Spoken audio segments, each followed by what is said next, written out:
Good afternoon, everybody. I hope you're all having a wonderful day. I'm Robert from El Magnifico Games, and today we're going to continue with our usual Wednesday poetry, prose, and riddles. Now, last week we finished the previous book of poetry that we were working our way through, namely The 100 Best English Poems, an anthology by Adam L. Goins. So that was finished with, and we needed another book to move on to. And so I chose the Oxford Book of English Verse. Now, this particular anthology is interesting for historic reasons, as explained on its Wikipedia page. The Oxford Book of English Verse, 1250 to 1900, is an anthology of English poetry edited by Arthur Quiller Couch, which I'm almost certainly mispronouncing, that had a very substantial influence on popular taste and perception of poetry for at least a generation. It was published by Oxford University Press in 1900, so that's the very, very end of Victorian times. In its India paper form, it was carried widely around the British Empire and in war as a knapsack book. It sold close to 500,000 copies in its first edition. In 1939, the editor revised it, deleting several poems, especially from the late 19th century, that he regretted including, adding instead many poems published before 1901, as well as poems published up to 1918. The second edition is now available online. So this is why it's such an interesting book, because obviously it had a strong influence on poetic tastes for a long period, as Wikipedia explains. I have decided to go with the first edition, because one would assume this was the edition that had the greatest influence, given that this would have been, again, as Wikipedia pointed out, carried around the British Empire during the First World War, as well as, just generally during that period. So, without further ado, let's head on to the preface, which we will have a quick read of, and then we will get into some of the poetry itself. So, this is of course in the words of the editor Arthur Quiller Couch. For this anthology, I have tried to range over the whole field of English verse from the beginning, or from the 13th century, to this closing year of the 19th century, and to choose the best. Interesting that he refers to the beginning as being the 13th century.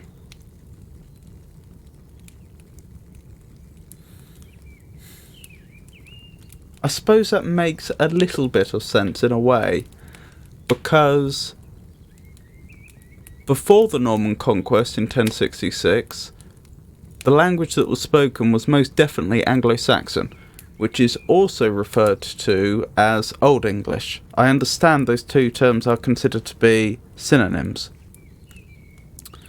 But after the Norman Conquest, in the literary world, to the extent that it existed, which would have been exclusively among the very well educated, French became the dominant language. Well, French and Latin. Latin, of course, had survived all the way from the Roman conquest of Britain, so far as I'm aware. And I don't think it was displaced by Norman French, but Norman French certainly displaced what English literature there was. And I suppose it wouldn't have been until around that time, the 13th century, that you started to see a re-emergence of the English language, by which point it was most definitely what gets called Middle English. So, it's interesting that he considers that to be the beginning of English verse, because the Anglo-Saxons certainly did have their own verse forms, but I can understand why.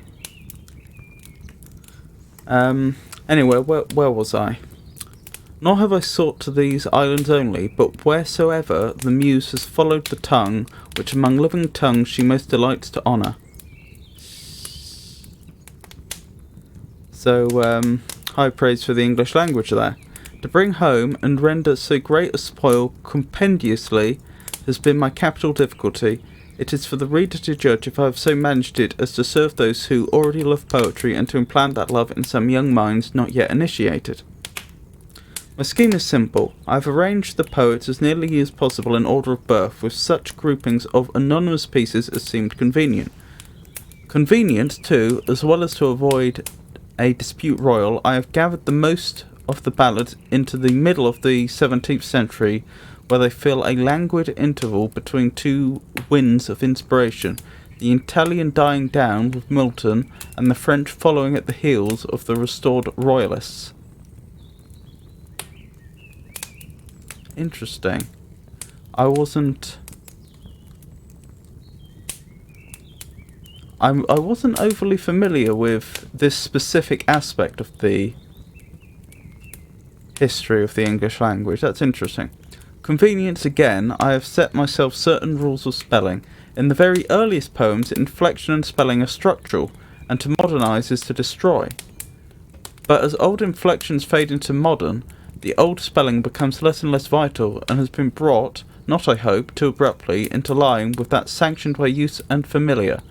To do this seemed wiser than to discourage many readers for the sake of diverting others by a scent of antiquity which, to be essential, should breathe of something rarer than an odd arrangement of type. But there are scholars whom I cannot expect to agree with me, and to conciliate them I have excepted Spencer and Milton from the rule.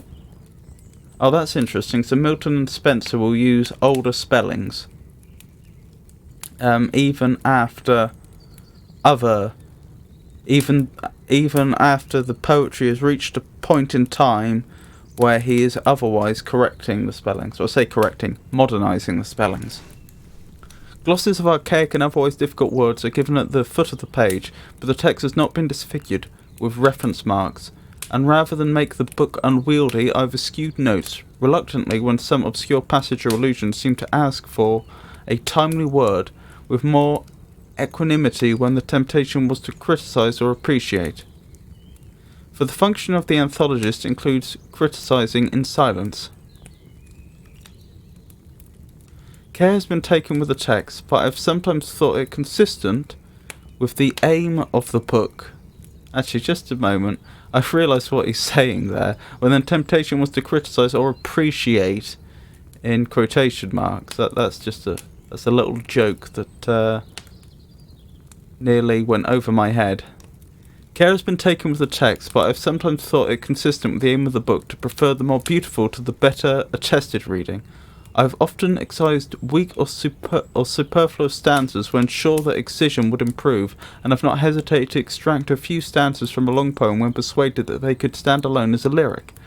The apology for such experiments can only lie in their success, but the risk is one which, in my judgment, the anthologist ought to take. A few small corrections have been made, but only when they were quite obvious. Okay, so he's done some light editing beyond just that essentially required by putting together an anthology. Numbers chosen are either lyrical or epigrammatic. Indeed, I am mistaken if a single epigram included fails to preserve at least some faint thrill of the emotion through which it had to pass before the muse's lips let it fall, with however exquisite deliberation. But the lyrical spirit is volatile and notoriously hard to bind with definitions, and seems to grow wilder with the years. With the anthologist, as with the fisherman, who knows the fish at the end of his sea line? The gift, if he have it, comes by sense, improved by practice. The definition, if he be clever enough to frame one, comes afterthought. I don't know that it helps, and I'm sure that it may easily mislead. This is interesting. So, let me go back. But the lyrical spirit is volatile and notoriously hard to find with definitions, and seems to grow wilder with years.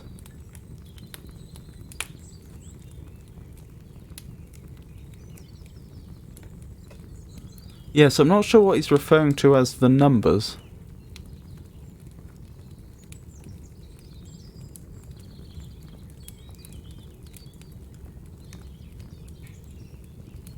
No, I'm not sure what that's a reference to. Having set my heart on choosing the best, I resolved not to be dissuaded by common objections against anthologies, that they repeat one another until the proverb, and then something in Greek, which I cannot read, loses all application, or perturbed if my judgment should often agree with that of good critics. The best is the best, though 100 judges have declared it so, nor had it been any feat to search out and insert the second rate merely because it happened to be recondite. Recondite, I should remember what that word means, but I don't off the top of my head.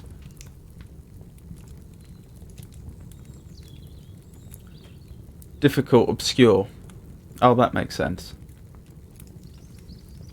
So, there's no point in putting particularly difficult or obscure text in just to seem clever. I just had a thought, when it says the numbers chosen are either lyrical or epigrammatic... No, I don't get it. I was wondering if he was talking about the quantity of poems from individual authors, but I don't think that's the case. So yeah, carrying on.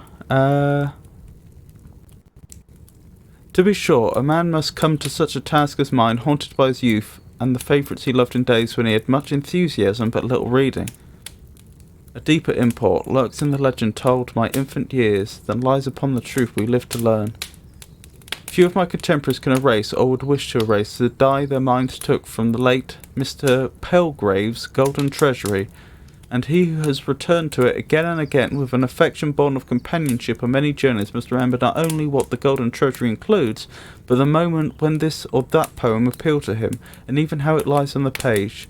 To Mr. Bullen's lyrics from the Elizabethan songbooks and his other treasuries, I owe a more advised debt, nor am I free of obligation to anthologies even more recent. To Archbishop Trench's Household Book of Poetry, Mr. Locker Lampson's Lyra Elegantiarum,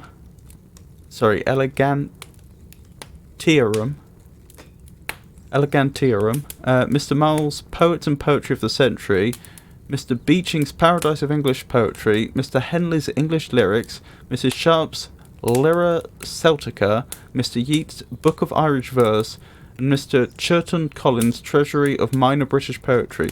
Though my rule has been to consult these after making my own choice, yet I claim that the help derived from them, though gratefully owned,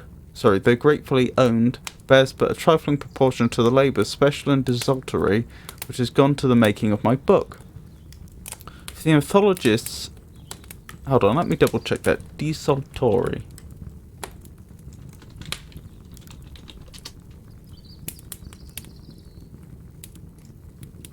Jumping or passing from one thing or subject to another without order, planning, or rational connection, lacking logical sequence, out of course by way, not connected with the subject, disappointing in performance or progress. Obsolete, leaping, skipping, or flitting about, generally in random or unsteady manner.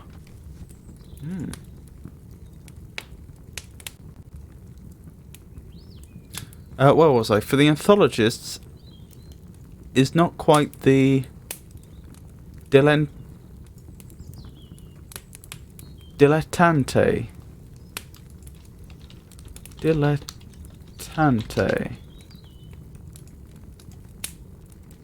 An amateur, someone who dabbles in the field out of casual interest rather than as a professional serious interest.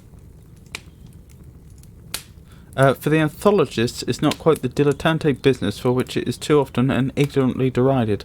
I say this and immediately repeat, since my wish is that the reader should in his own pleasure quite forget the editor's labour, which too has been pleasant. That, standing aside, I may believe this book has made the muses' access easier when in the right hour they come to him to uplift or to console. More Greek, which I can sadly not read. My thanks are here tendered to those who have helped me with permission to include recent poems. And I'm sure this... the credits he's giving here are very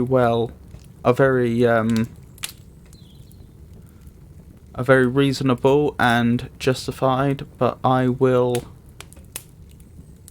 do not think it a good use of our time for me to just read out a list of names.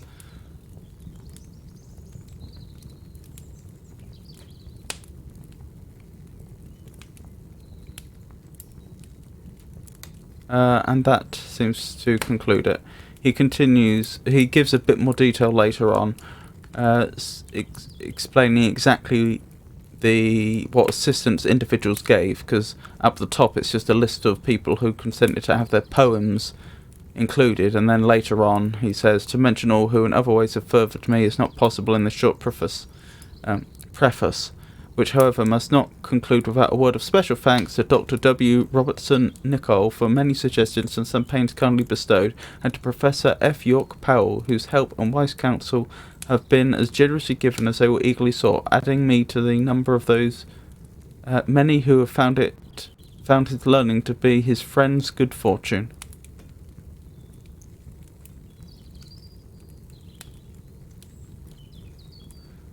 Very nice. October 1900. Goodness me, so that was written 122 years ago.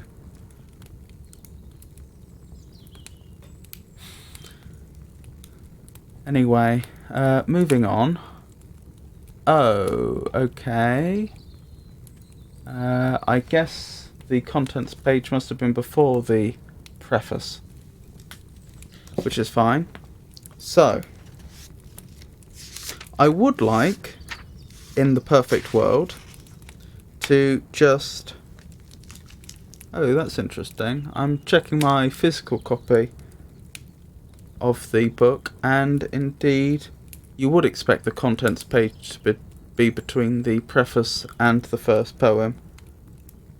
How odd. Anyway, where was I? In the ideal world, I would like to just start reading from the very beginning. But as you can plainly see, the poetry begins with Middle English. And unfortunately, I don't have the necessary knowledge or experience to be able to do justice to any of this. It is not very legible to me. Legible isn't the right term, is it? It's not very readable to me. So that then puts me in a position where I have to decide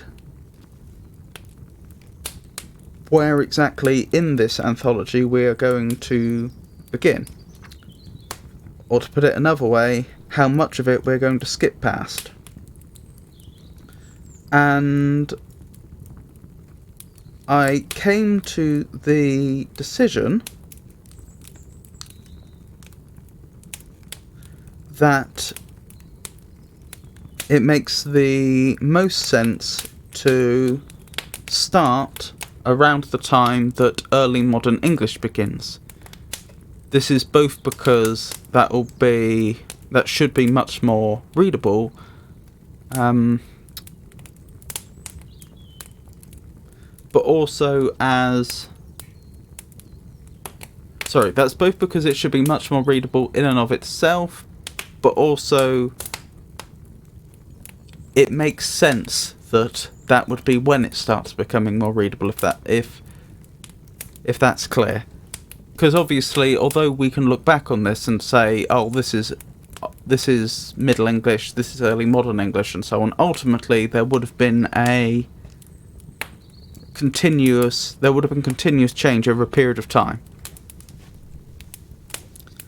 But to me, it makes sense to start with the early modern English, and that is considered to have begun when Henry VII began his reign, just after the War of the Roses. Now, looking at the contents page, Robert Henryson is the first author to have survived past the end of the War of the Roses. He died in 1500, but he was born in 1425, so it's fair to say that he spent the overwhelming majority of his life in a period when they would have been speaking what is considered to be Middle English. So I think we'll skip to the next author, which is William Dunbar, born 1465, died 1520. Henry the Seventh took over in 1485, so he would have been 20 when that took place. So, slightly arbitrarily, that strikes me as the best place to begin. I should probably check what page that should be. Page 25.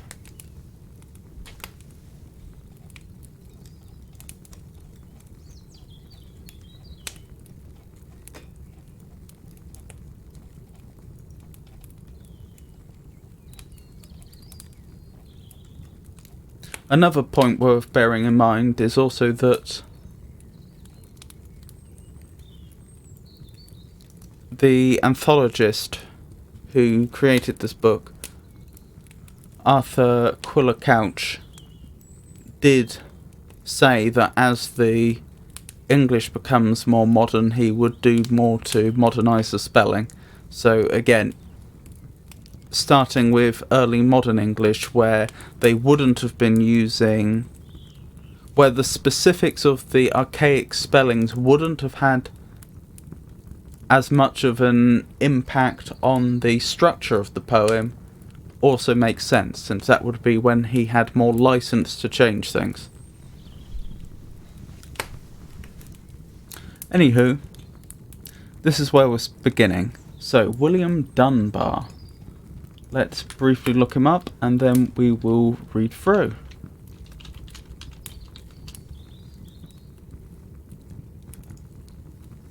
William Dunbar, 1459 or 1460 to 1530. Those dates are slightly different to what it said in the contents page of the anthology, but I imagine that's due to scholarly work since then. Was a Scottish makar or court poet active in the late 15th century and the early 16th century. He was closely associated with the court of King James IV and produced a large body of work in Scots, distinguished by its great variation in themes and literary styles.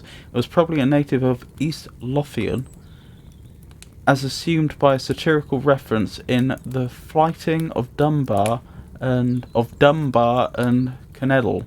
His surname is also spelt Dunbar.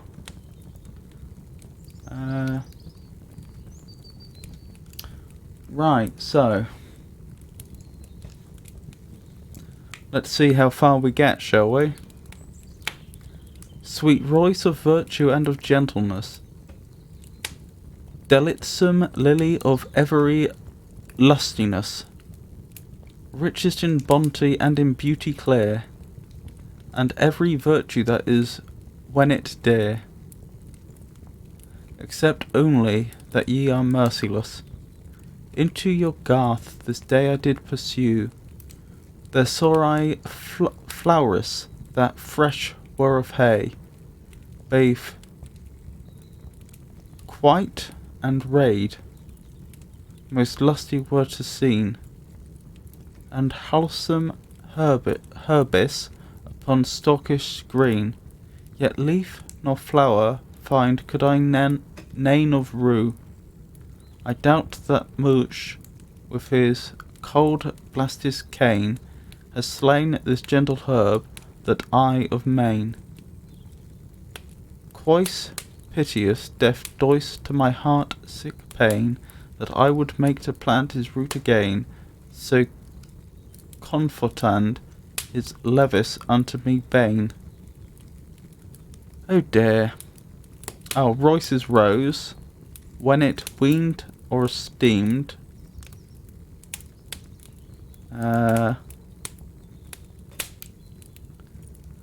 Garth, garden close, to Seine, to see, that I have mean, that I complain of mournful. Right,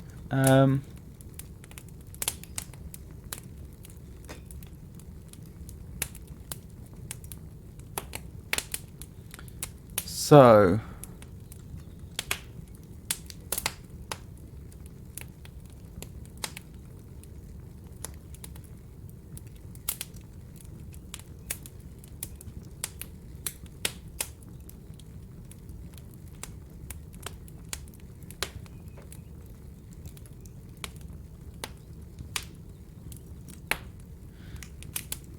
Yep, still the language is reasonably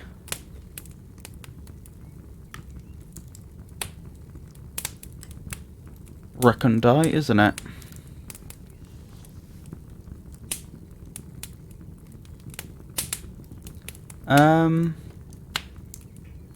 Yes, as unfortunate as it is, perhaps we will skip William Dunbar for now and see if the next poem is more readable. I would say that having, skimmed through this already, I do know they become quite readable quite quickly. So I don't know if this next poem by Anonymous will be or not, but we shouldn't have to skip past much more. Anonymous, May in the Green Wood. 15th century. In summer when the shores be shane, and leaves be large and long, hit is full merry in fair forest, to hear the folly's song. Just going through the different definitions they have here. Shane is bright. Shores be shane.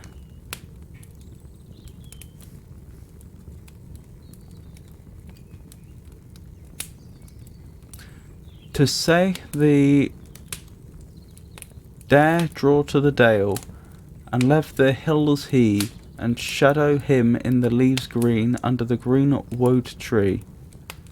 Hit befell on Whitsuntide early in a May morning. The sun up fair can shine, and the Bridis merry can sing. This is a merry morning, said Little John.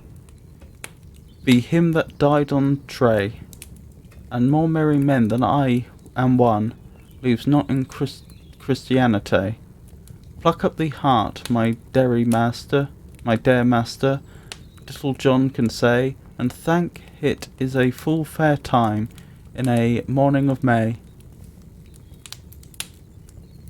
Well, I understood more of that.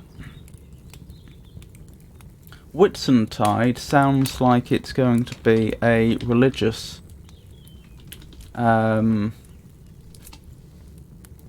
holiday. Oops, sorry. There we go.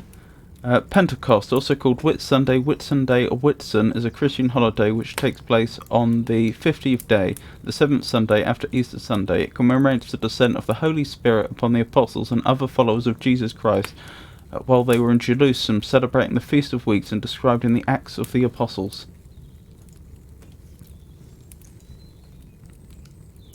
So, presumably that's Whitsuntide.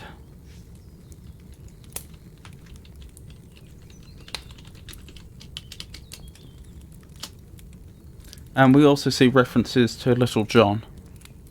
So this is presumably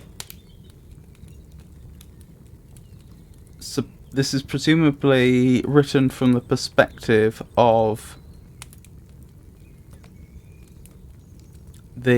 Robin Hood, not from the perspective of Robin Hood. It's written about the Robin Hood legend and his merry men. That's the... Oh, why can't I think of the proper word? Not the context. Not the theme.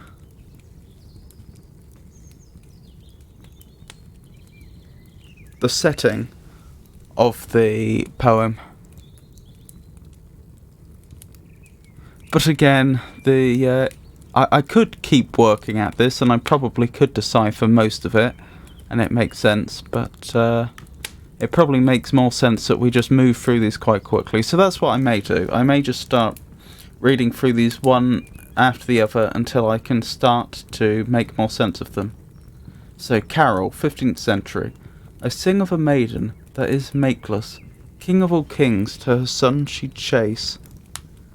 He came also still, there his mother was, as dew in April, that falleth on the grass. He came also still to his mother's bore, as dew in April, that falleth on the flower. He came also still, there his mother lay, as dew in April, that falleth on the spray. Mother and maiden was never none but she, Well, may such a lady, goddess mother, be.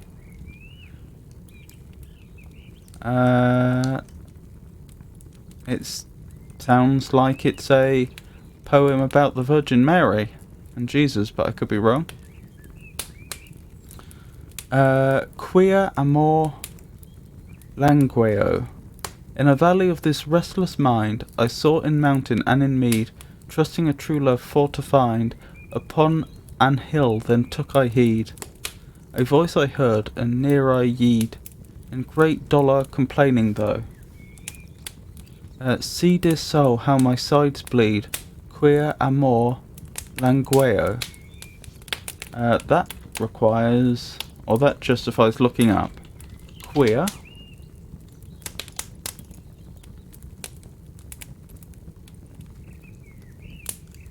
Because amor, which is almost certainly love,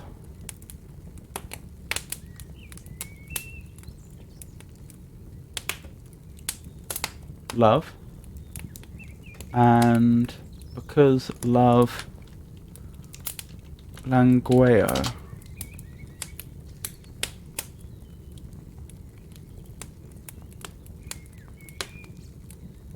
I am faint, weak, I am inactive, listless, idle. So I suppose it means because love is idle. Upon the hill I found a tree. Under a tree a man sitting. From head to foot wounded was he. His heart blood I saw bleeding. A seemly man to be a king, a gracious face to look unto. I asked why he had paining. He said, Quia amor langueo. Oh, yed is went. I am true love that false was never. My sister, man's soul, I loved her thus. Because we would in no wise dissever. I left my kingdom glorious. I purveyed her a palace full precious. She fled, I followed. I loved her so, that I suffered this pain piteous. Quia amor langueo. My fair love and my spouse bright, I saved her from beating, and she hath me bet. I clothed her in grace and heavenly light. This bloody shirt she hath on me set. For longing of love, yet would I not let sweet strokes as these low. I have loved her ever as I have her het. Quia amor langueo. I crowned her with bliss, and she me with thorn. I led her to chamber, and she me to die. I brought her to worship, and she me to scorn. I did her reverence, and she me villainy. To love that loveth is no mastery. Her hate made never my love her foe. Ask me then no question why. Quia amor langueo. Look unto mine hands, man. These gloves were given me when I her sought. They be not white, but red and wane. Is wane white? I think it might be. Oh, were not white, so perhaps it's dun? As in, off-white? Pale, sickly looking, dim, faint, bland, uninterested. The quality of being wane, waneness.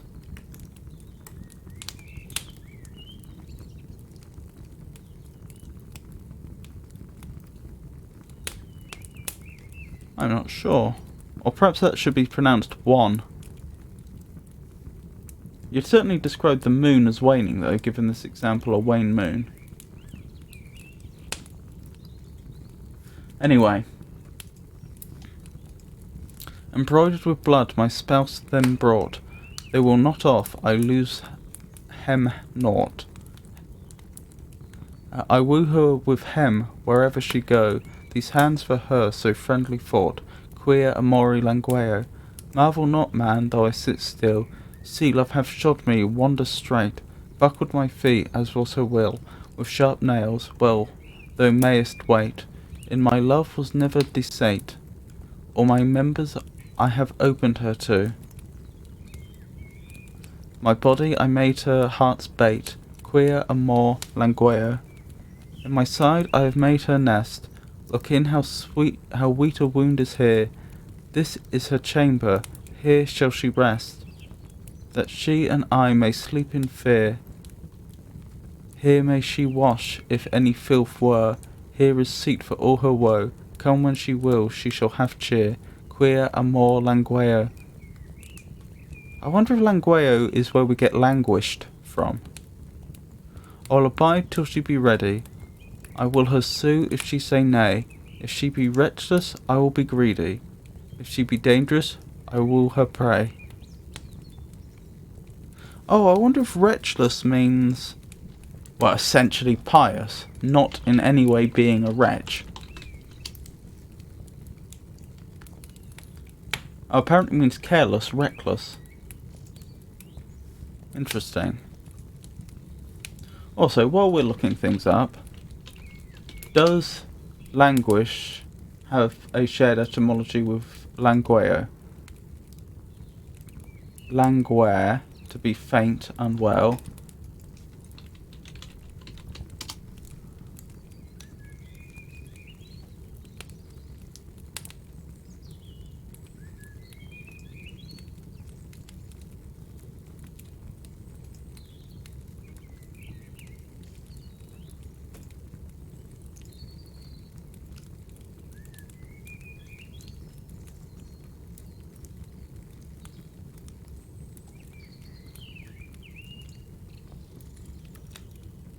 Yes. So that is where that comes from. Because love languished, I believe is what it's essentially saying. Because love is languishing. Wish I knew how to pronounce it properly. Still, where were we? So I'll go up slightly. I will abide till she be ready. I will sue if she say nay. What do they mean by sue? They wouldn't mean it in the modern sense.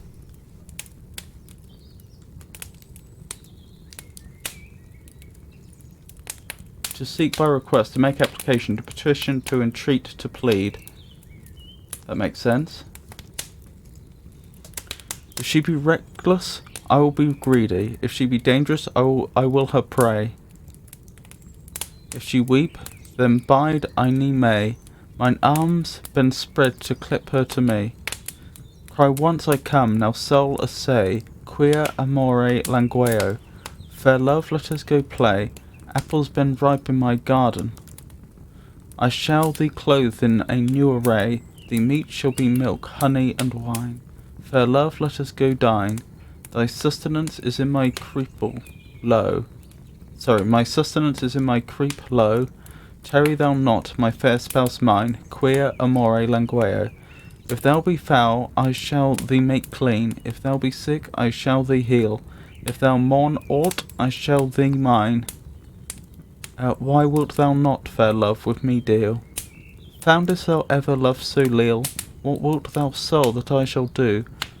I may not unkindly thee appeal, queer amore langueo. What shall I do now with my spouse, but abide her of my gentleness, till that she look out of her house, of fleshy affection love mine she is. Her bed is made, her bolster is bliss, her chamber is chosen, is there none mo? Look out on me at the window of kindness, queer amore langueo. My love is in her chamber, hold your peace. Make ye no noise, but let her sleep. My babe I would not were in disease, I may not hear my dear child weep, with my pap I shall her keep. Nay, marvel ye not though I tend her too, this wound in my side had never been so deep, but queer amore langueo.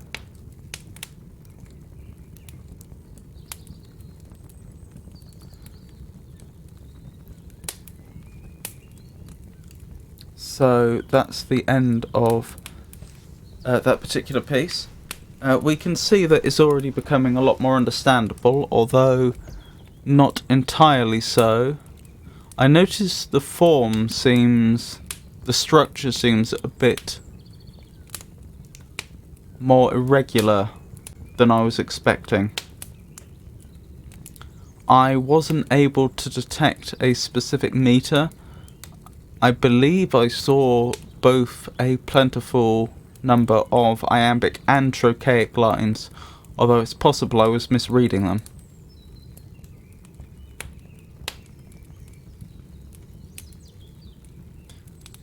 We also saw a fair amount of rhyming.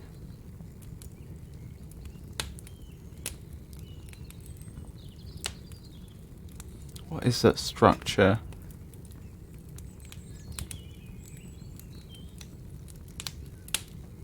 A, B, A, B, B.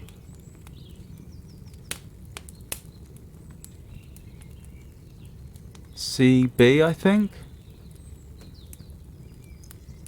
C, B, C. So A, B, A, B, B, C, B, C. I don't recognise the form off the top of my head, but it's a nice one.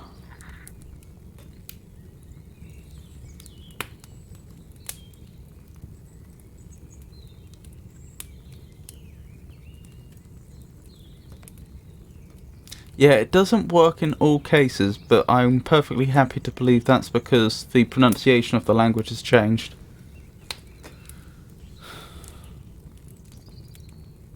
Yeah, so it's A, B, A, B, B, C, B, C. Yeah, that may be a well-known structure, but I don't recognise it off the top of my head.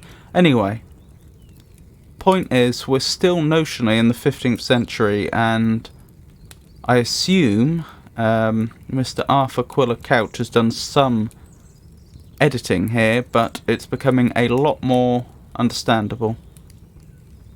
So, next one by Anonymous. Long thou for love never so high, my love is more than thine may be. Thou weepest, thou gladdest, I sit thee by. Yet woundest thou once, love, look unto me. Should I always feed thee with children meat? Nay, love, not so. I will prove thy love with adversity, quia amore langueo. Oh, we're still going.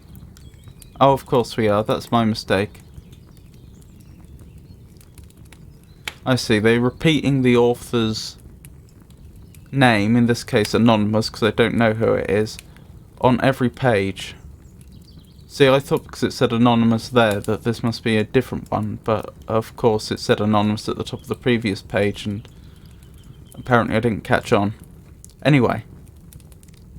Wax not weary, mine own wife, what meed is I to live in comfort? In tribulation I reign more rife, oftentimes than in disport, in weal and in woe I am I to support, mine own wife go not me fro. Thy meed is marked when thou art mort, quia amore langueo. Yep, I think I would maintain everything I've said so far.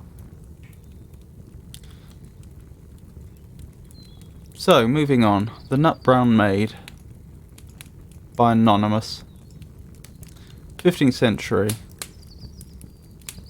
Be it right or wrong, these men among on women do complain, affirming this, how that it is a labour spent in vain. 'Tis them well, for never a dell they love a man again. For let a man do what he can, their favour to attain. Yet if anew to them pursue their first true lover than, laboureth for naught, for from her fort he is a banished man. I say not say, but that all day it is both written and said, that woman's faith is, as who saith, or utterly decayed. But nevertheless, right good witness, in this case might be laid, that they love true and continue, record the Nut Brown Maid, which when her love come her to prove, to her to make her moan, would not depart, for in her heart she loved but him alone. Then between us let us discuss what was all the manner. Between them two we will also tell all the pain in fair that she was in, in fair, in company together. That she was in, now I begin, so that ye me answer, wherefore all ye that present be, wherefore meaning why, I pray you give an ear. I am the knight, I come by night, as secret as I can, saying, alas, thus standeth the case, I am a banished man. Oh, it keeps... I was wondering what said he there. This keeps swapping speaker. You know, that's an interesting idea. In all the 100 poems we read before in the previous anthology, I don't remember seeing that technique ever used. So there's two speakers here and it keeps alternating. How interesting. Then between us let us discuss what was all the manner. Between them two we shall also tell all the pain in fear that she was in. Now I begin, so that ye me answer. Wherefore, all ye that present be, I pray you give an ear. I am the night, I come by night, as secret as I can, saying, alas, thus standeth the case, I am a banished man. And I your will for to fulfil, and this will not refuse, trusting to show in words few that men have an ill use, to their own shame women to blame, and causeless them accuse. Therefore to you I answer now, all women to excuse. Mine own heart dear, with you what cheer, I pray you tell anon. For in my mind of all mankind I love but you alone. Anon means soon, so tell me soon. It standeth so, a deed is do, whereof great harm shall grow. My destiny is for to die, a shameful death I trow. Or else to flee, the one must be. None other way I know, but to withdraw as an outlaw, and take me to my bow. Wherefore adieu, mine own heart true, none other read I can, for I must to the green wood go, alone a banished man. O Lord, what is this world's bliss, that changeth as the moon? My summer's day in lusty May is darked before the noon. I hear you say farewell, nay, nay, we depart not so soon. Why say ye so? Whither will ye go? Alas, what have ye done? All my welfare to sorrow and care should change if you were gone. For in my mind of all mankind I love but you alone. I can believe it shall you grieve, and somewhat you distrain, but afterwards your pains hard within a day or twain shall soon aslake, and you shall take comfort to you again. Why should ye aught for to make thought your labour were in vain? And thus I do, and pray you too, as heartily as I can, for I must to the greenwood go, alone a banished man. Now sith that ye have showed to me the secret of your mind, I shall be plain to you again, like as ye shall me find. Sith it is so that you will go, I will not leave behind. Shall never be said the nut-brown maid was to her love unkind. Make you ready, for so am I, although it were anon. For in my mind of all mankind I love but you alone. Yet are you read to take heed, what men will think and say. Of young, of old, it shall be told, that ye be gone away. Your wanton will for to fulfil, in greenwood you to play, and that ye might for your delight no longer make delay, rather than ye should thus for me be called an ill woman. Yet would I be to the greenwood go, alone a banished man. Though it be sung of old and young that I should be to blame, theirs be the change that speaks so large in hurting of my name. For I will prove that faithful love is devoid of shame. In your distress and heaviness, depart with me the same. And sure, although that do not so, true lovers are they none. For in my mind of all mankind I love you but alone. I counsel you, remember how it is no maiden's law, nothing to doubt but to run out to wood with an outlaw. For ye must there in your hand bear a bow ready to draw, and as a thief thus must you live, ever in dread and awe, whereby to you great harm might grow. Yet I had liever than that I had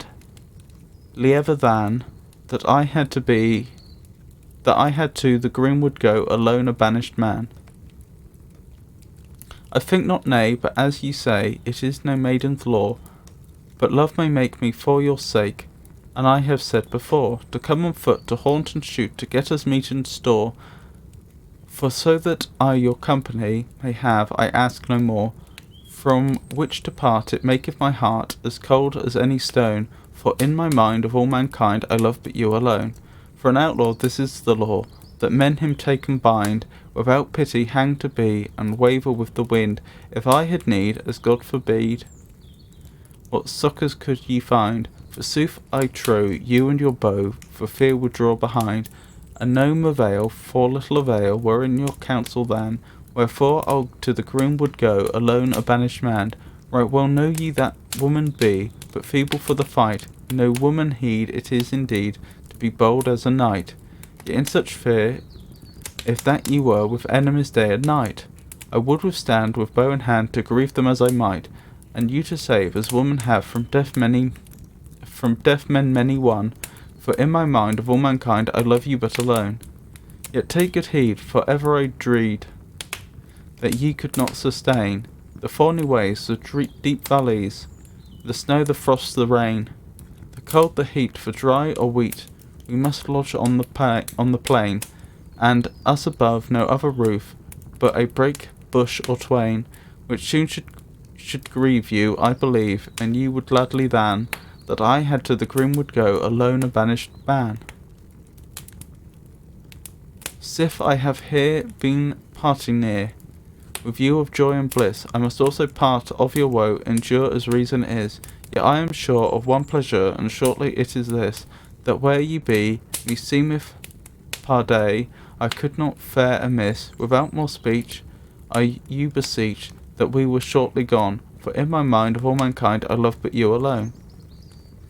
If ye go thither, ye must consider, when ye have lust to dine, there shall no meat be for to eat, neither beer, ale, ne wine, no shutters clean to lie between, made of thread and twine, none of a house but leaves and boughs to cover your head and mine.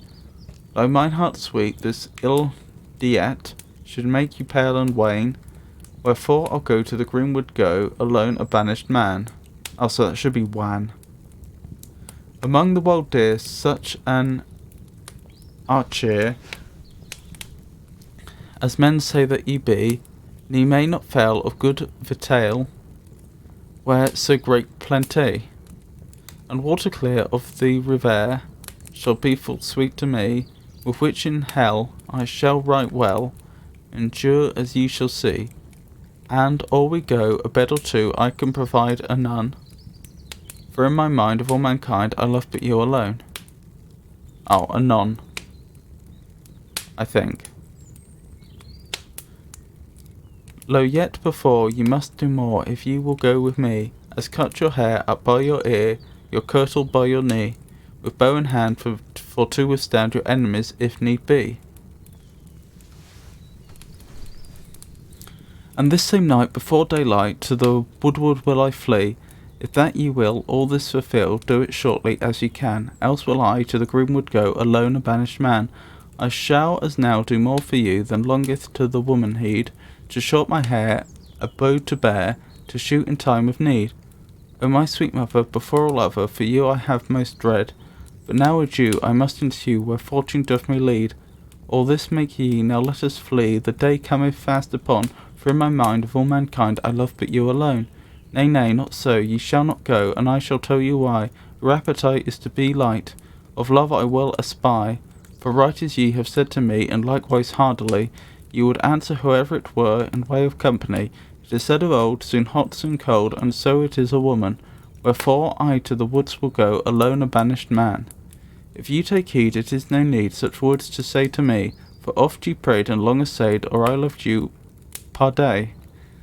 And though that I of ancestry a baron's daughter be, yet have you proved how I loved you, a squire of low degree. Ooh, this is getting very interesting.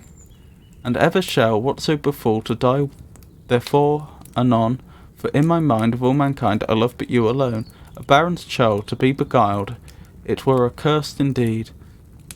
To be for law with an outlaw, Almighty God forbid. Yet better were the poor squire alone to forest yeed, than ye shall say another day that by my cursed reed you were betrayed, where Thor good made. The best rede that I can is that I to the greenwood go, alone a banished man. Whatever befall, I never shall of this thing be upbraid. But if ye go and leave me so, then have ye me betrayed. Remember you well how that ye dealt. Now if ye, as ye said, be so unkind to leave behind your loved the nut-brown maid. Oh, I was wondering if they meant maid in the, what we'd think, the modern sense, so a servant within a household. I suppose most maids these days aren't servants or employees, but still. But I wonder if that's just short for maiden. Trust me truly that I shall die soon after ye be gone, for in my mind of all mankind I love but you anon. I love but you alone.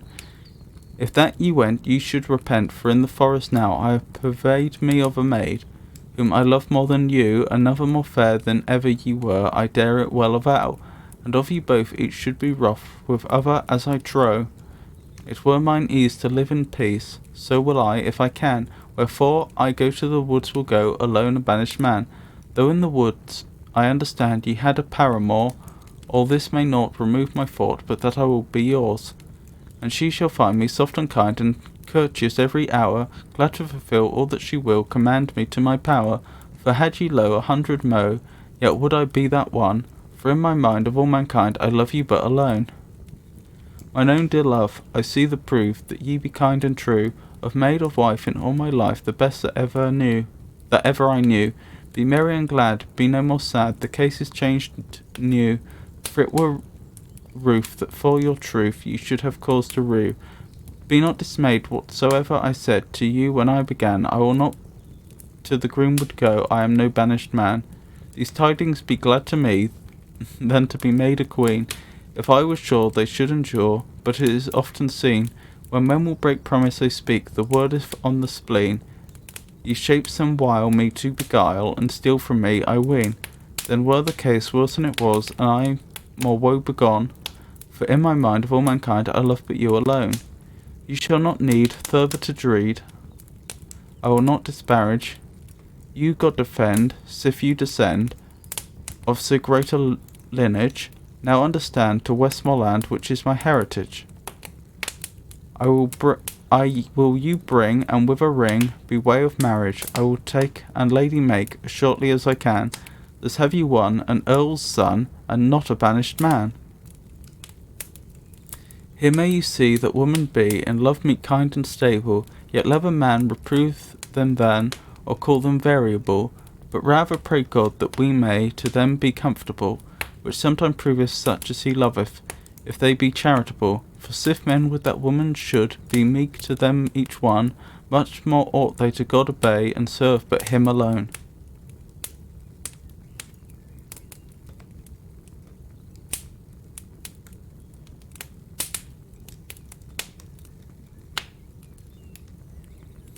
Interesting, in multiple ways. The form resembles that of a ballad.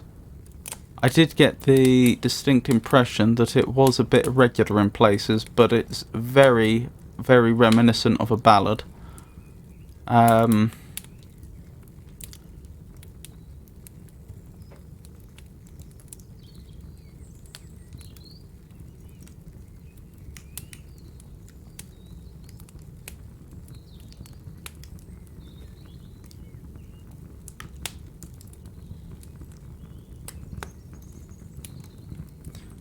We have an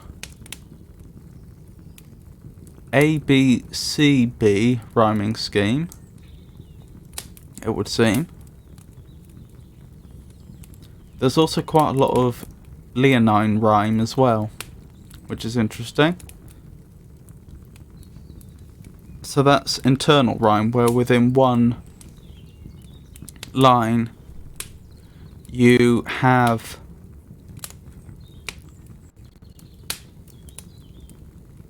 the word immediately before a caesura, so a break, rhyming with the final word of the line. So here, defend and descend, or understand and Westmoreland. I suppose that should be understand Westmoreland.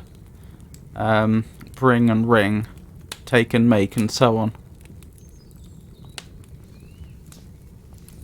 That's interesting. So the anthologist, Arthur Quiller Couch, was under the impression that this was a 15th century poem. But honestly, if someone had told me this was contemporaneous with Shakespeare, I could believe it. It is, or even slightly later. It's by far and away the most modern poem we've looked at yet. Anyway, that will do for poetry this week. We will move on to Frankenstein.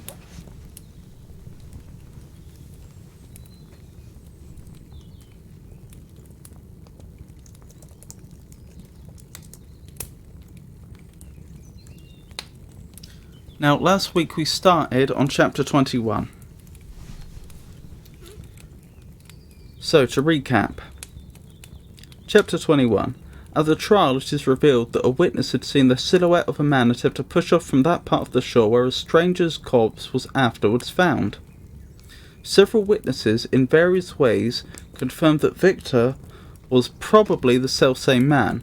Owing to the strong north wind that night, it was reasoned that he had probably tried to leave the way he had arrived, that is by boat, but was ultimately beaten back to shore exhausted the following morning. When Victor was eventually brought before the body, which was in fact that of Clerval, he suffered a nervous breakdown. 2 months passed until Victor once again became sensible, finding himself locked in a cell. Some days later, Victor's father arrived to visit him, responding to dispatches from Magistrate Kerwin.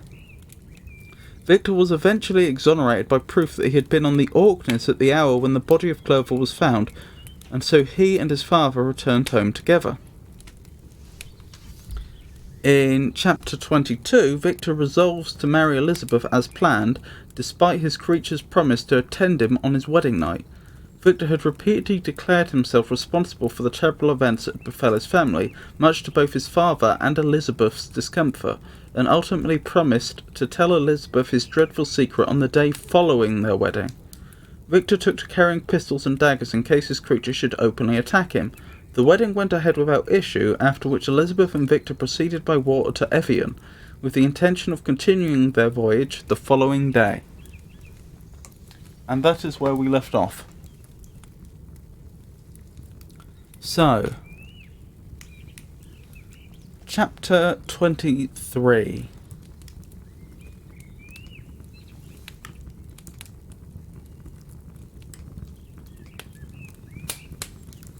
It was 8 o'clock when we landed. We walked for a short time on the shore, enjoying the transitory light, and then retired to the inn and contemplated the lovely scene of waters, woods, and mountains, obscured in darkness, yet still displaying their black outlines. The wind, which had fallen in the south, now rose with great violence in the west. The moon had reached her summit in the heavens and was beginning to descend.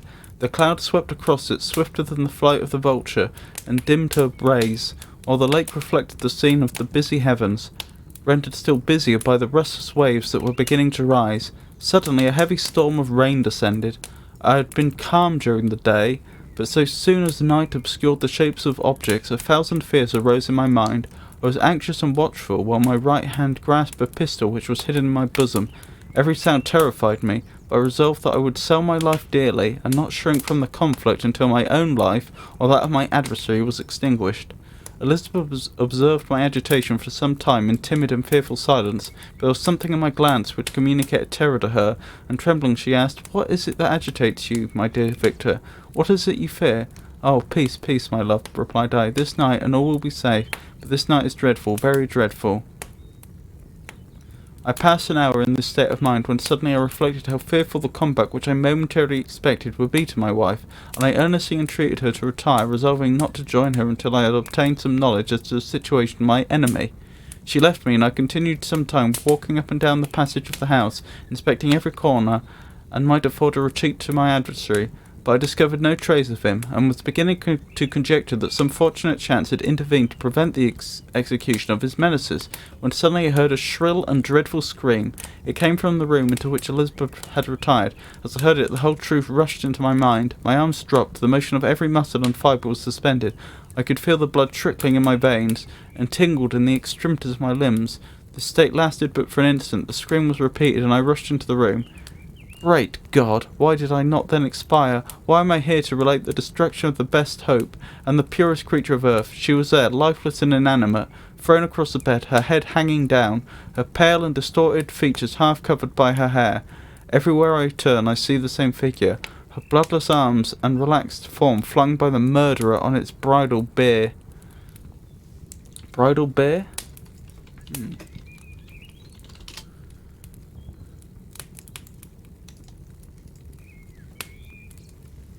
A litter to transport the corpse of a dead person. A platform stand where a body or coffin is placed.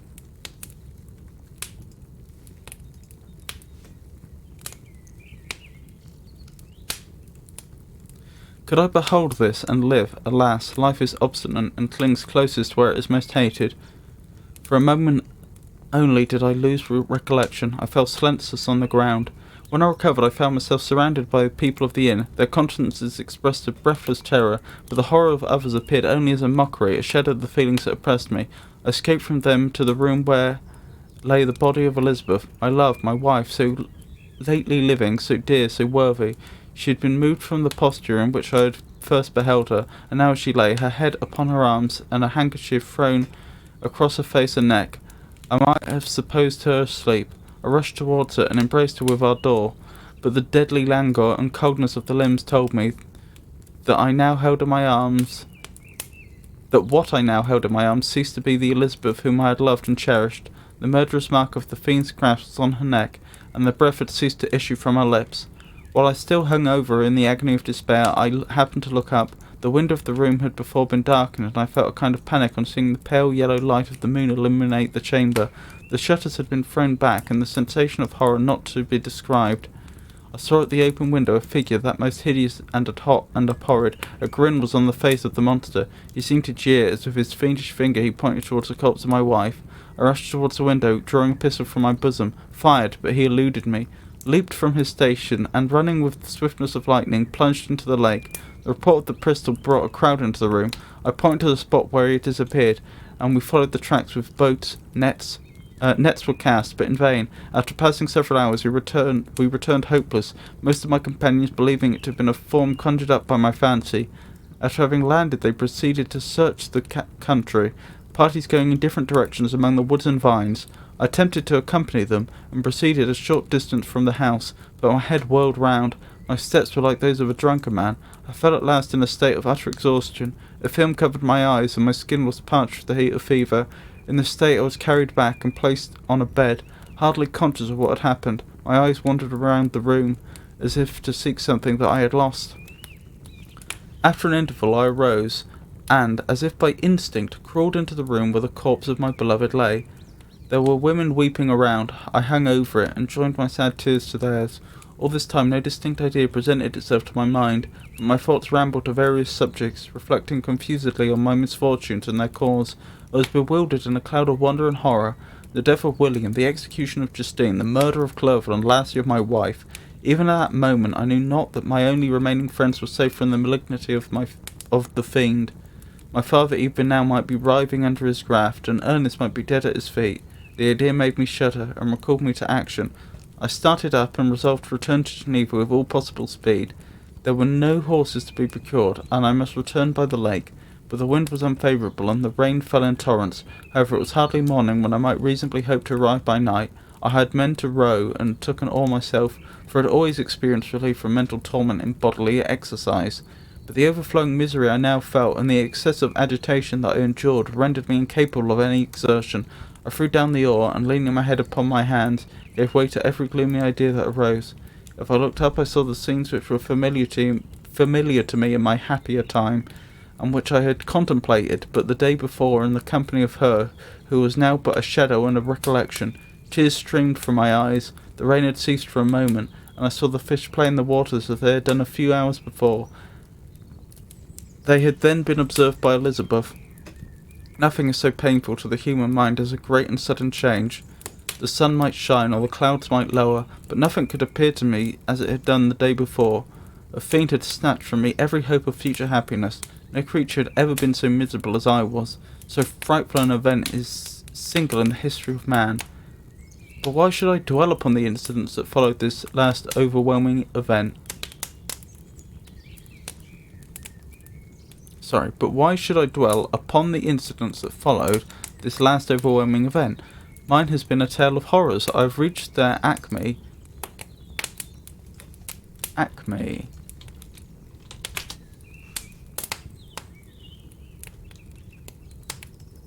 A high point, the highest point of any range, the most developed stage of any process, or culmination of any field or historical period. Apex. Fair enough.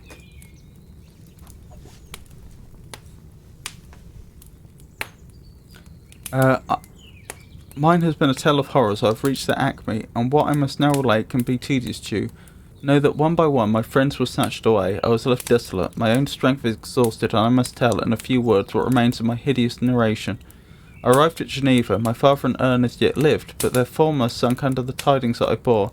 I see him now, excellent and venerable old man. His eyes wandered in vacancy, for they had lost their charm and their delight. His Elizabeth, his more than daughter, whom he doted on with all the affection which a man feels, in the decline of life, having few affections, clings more earnestly to those that remain.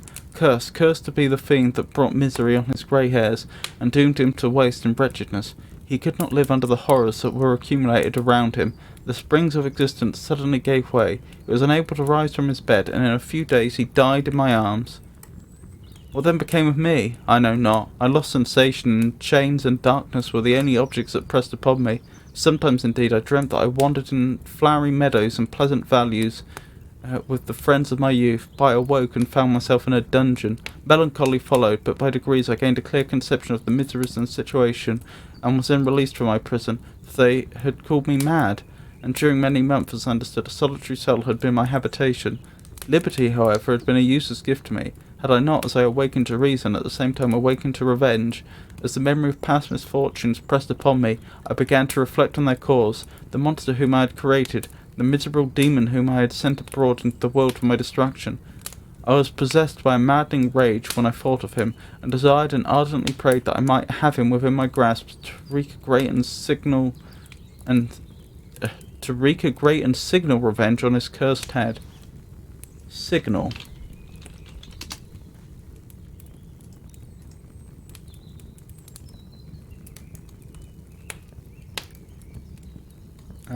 Standing above others in rank, importance, or achievement. A signal exploit, a signal service, a signal act of benevolence.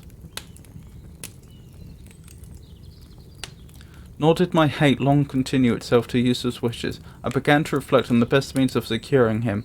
For this purpose, about a month after my relief, I repaired to a criminal judge in the town, and told him that I had an accusation to make, that I knew the destroyer of my family, and that I required him to exert his whole authority for the apprehension of the murderer. The magistrate listened to me with attention and kindness. "Be assured, sir," said he, "no pains or exertions on my part shall be spared to discover the villain." "I thank you," replied I. "I thank you," replied I. "Listen, therefore, to the deposition that I have to make.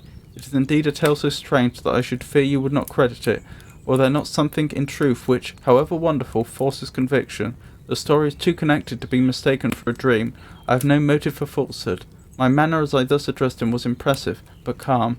I had formed in my own heart a resolution to pursue my destroyer to death, and this purpose quieted my agony, and for an interval reconciled me to life. I now related my history briefly, but with firmness and precision, marking the dates with accuracy, and never deviating into invective or exclamation. Invective.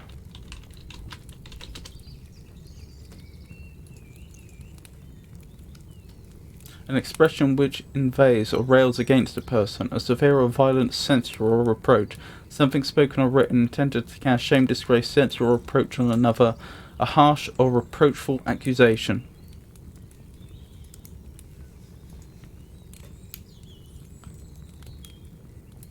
The magistrate appeared at first perfectly incredulous, but as I continued he became more attentive and interested. I saw him sometimes shudder with horror, at others a lively surprise, unmingled with disbelief, was painted on his countenance.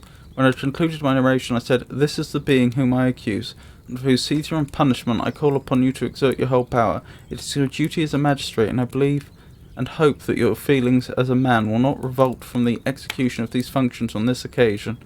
This address caused a considerable change in the physiognomy of my auditor. Physiognomy.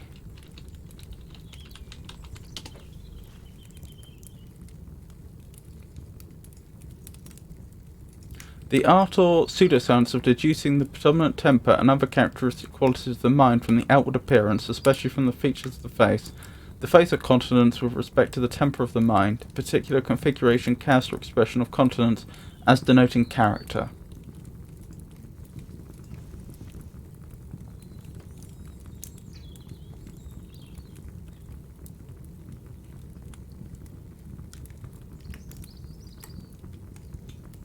He had heard my story with that half-kind of belief that is given to the tale of spirits and supernatural events, but when he was called upon to act officially in consequence, the whole tide of his incredulity returned.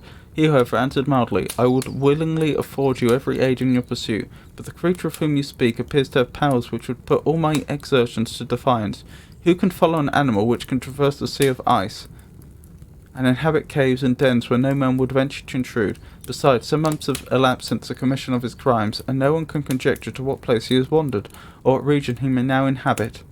I do not doubt that he hovers near the spot which I inhabit, and if he has indeed taken refuge in the Alps, he may be hunted like the chamois, and destroyed as a beast of prey. But I perceive your thoughts. You do not credit my narrative, and do not intend to pursue my enemy with the punishment which is desert.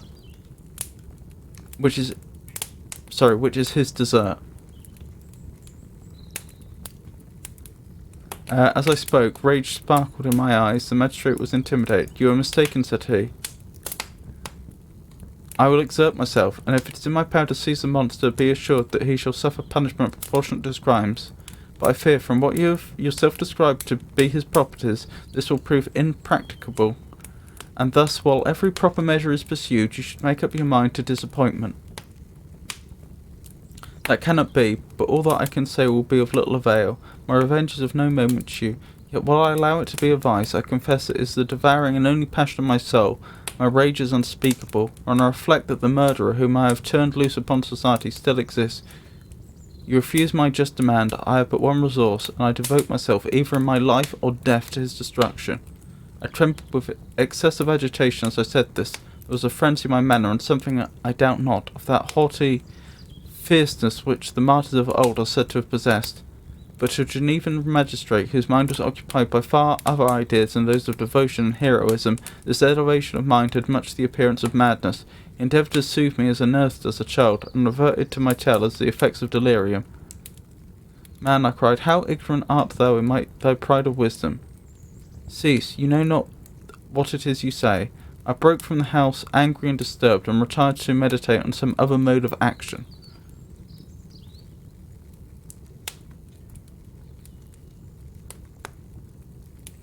Chapter 24. My present situation was one in which all voluntary thought was swallowed up and lost. I was hurried away by fury. Revenge alone endowed me with strength and composure. It moulded my feelings and allowed me to be calculating and calm at periods when otherwise delirium or death would have been my portion.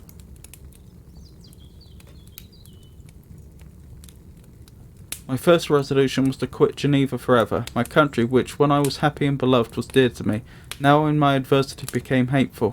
I provided myself with a sum of money, together with a few jewels which had belonged to my mother, and departed. And now my wanderings began, which are to cease but with life. I have traversed a vast portion of the earth, and have endured all the hardships which travellers in deserts and barbarous countries are wont to meet. How I have lived I hardly know. Many times have I stretched my failing limbs upon the sandy plain and prayed for death, but revenge kept me alive. I dared not die and leave my adversary in being. When I quitted Geneva, my first labour was to gain some clue by which I might trace the steps of my fiendish enemy. But my plan was unsettled, and I wandered many hours round the confines of the town, uncertain what path I should pursue. As night approached, I found myself at the entrance of the cemetery where William, Elizabeth, and my father reposed. I entered it, and approached the tomb which marked their graves. Everything was silent, except for the leaves of the trees, which were gently agitated by the wind. The night was nearly dark, and the scene would have been solemn and afflicting even to an uninterested observer, The spirits of the departed seemed to flit around, and to cast a shadow which was felt but not seen around the head of the mourner. The deep grief which the scene had at first excited quickly gave way to rage and despair. They were dead, and I lived.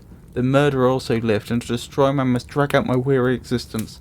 I knelt on the grass and kissed the earth, and with quivering lips exclaimed, "By the sacred earth on which I kneel, by the shades that wander near me, by the deep and eternal grief that I feel, I swear, and by thee, O night, and the spirits that preside over thee, to pursue the demon who caused this misery, until he or I shall perish in mortal conflict."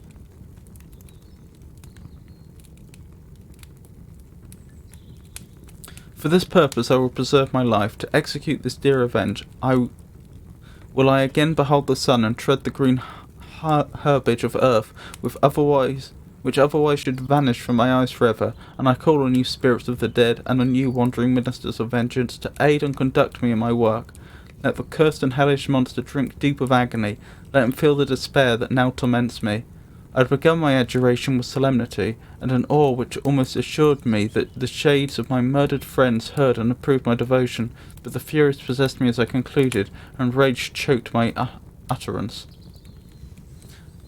Adjuration.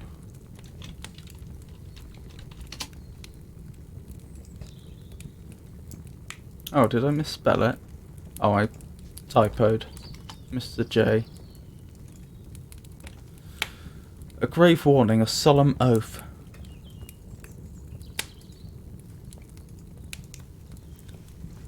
I was answered through the stillness of the night by a loud and fiendish laugh. It rung on my ears long and heavily.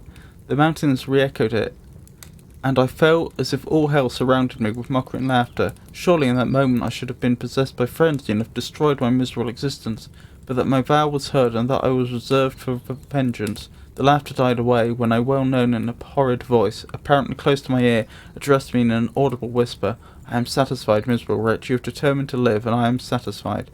I darted towards the spot from which the sound proceeded, but the devil eluded my grasp. Suddenly the broad disk of the moon arose and shone full upon his ghastly and distorted shape as he fled with more than mortal speed. I pursued him, and for many months this has been my task. Guided by a slight clue, I followed the windings of the Rhone, but vainly. The blue Mediterranean appeared, and by a strange chance I saw the fiend enter by night and hide himself in a vessel bound for the Black Sea. I took my passage in the same ship, but he escaped, I know not how.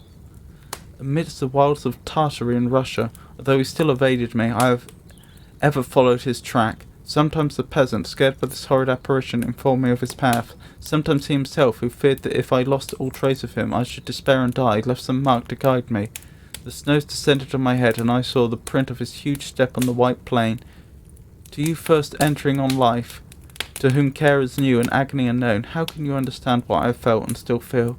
Cold, want, and fatigue were the least pains which I was destined to endure. I was cursed by some devil, and carried about with me my eternal hell.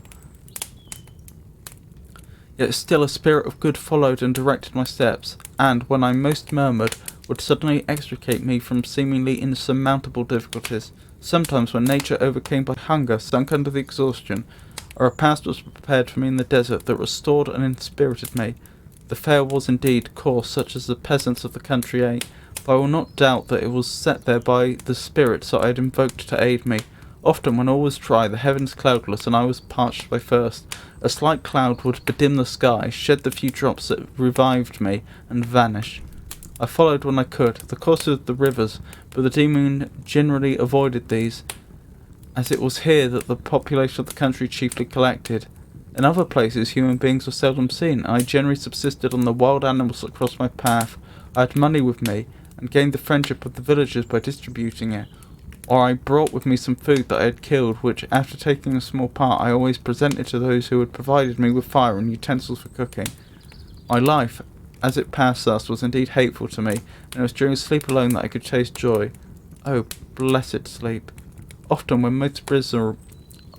most miserable, I sank to repose, and my dreams lulled me even to rapture. The spirits that guarded me had provided these moments, or rather hours of happiness, that I might return strength to fulfil my pilgrimage. Deprived of this respite, I should have sunk under my hardships. During the day I was sustained and inspirited by the hope of night. For in sleep I saw my friends, my wife, and my beloved country. Again I saw the benevolent countenance of my father, heard the silver tones of Elizabeth's voice, and beheld Clover enjoying health and youth. Often, when wearied by a toilsome march, I persuaded myself that I was dreaming until night should come, and that I should then enjoy reality in the arms of my dearest friends. What agonizing fondness did I feel for them! How did I cling to their dear forms, as sometimes they haunted even my waking hours, and persuade myself that they still lived!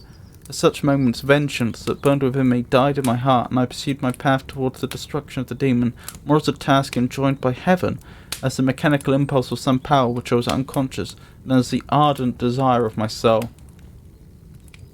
What his feelings were whom I pursued I cannot know. Sometimes, indeed, he left marks in writing on the barks of trees, or cut in stone, that guided me and instigated my fury. My reign is not yet over. These words were legible in one of these inscriptions. You live, and my power is complete. Follow me. I seek the everlasting ices of the north, where you will feel the misery of cold and frost, to which I am impassive. You will find near this place, if you follow not too tardily, a dead hare.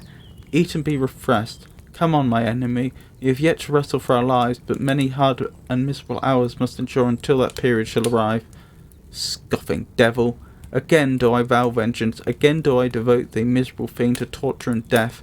Never will I give up my search until he or I perish, and then with ecstasy shall I join Elizabeth and my departed friends, who even now prepare for me the reward of my tedious toil and horrible pilgrimage.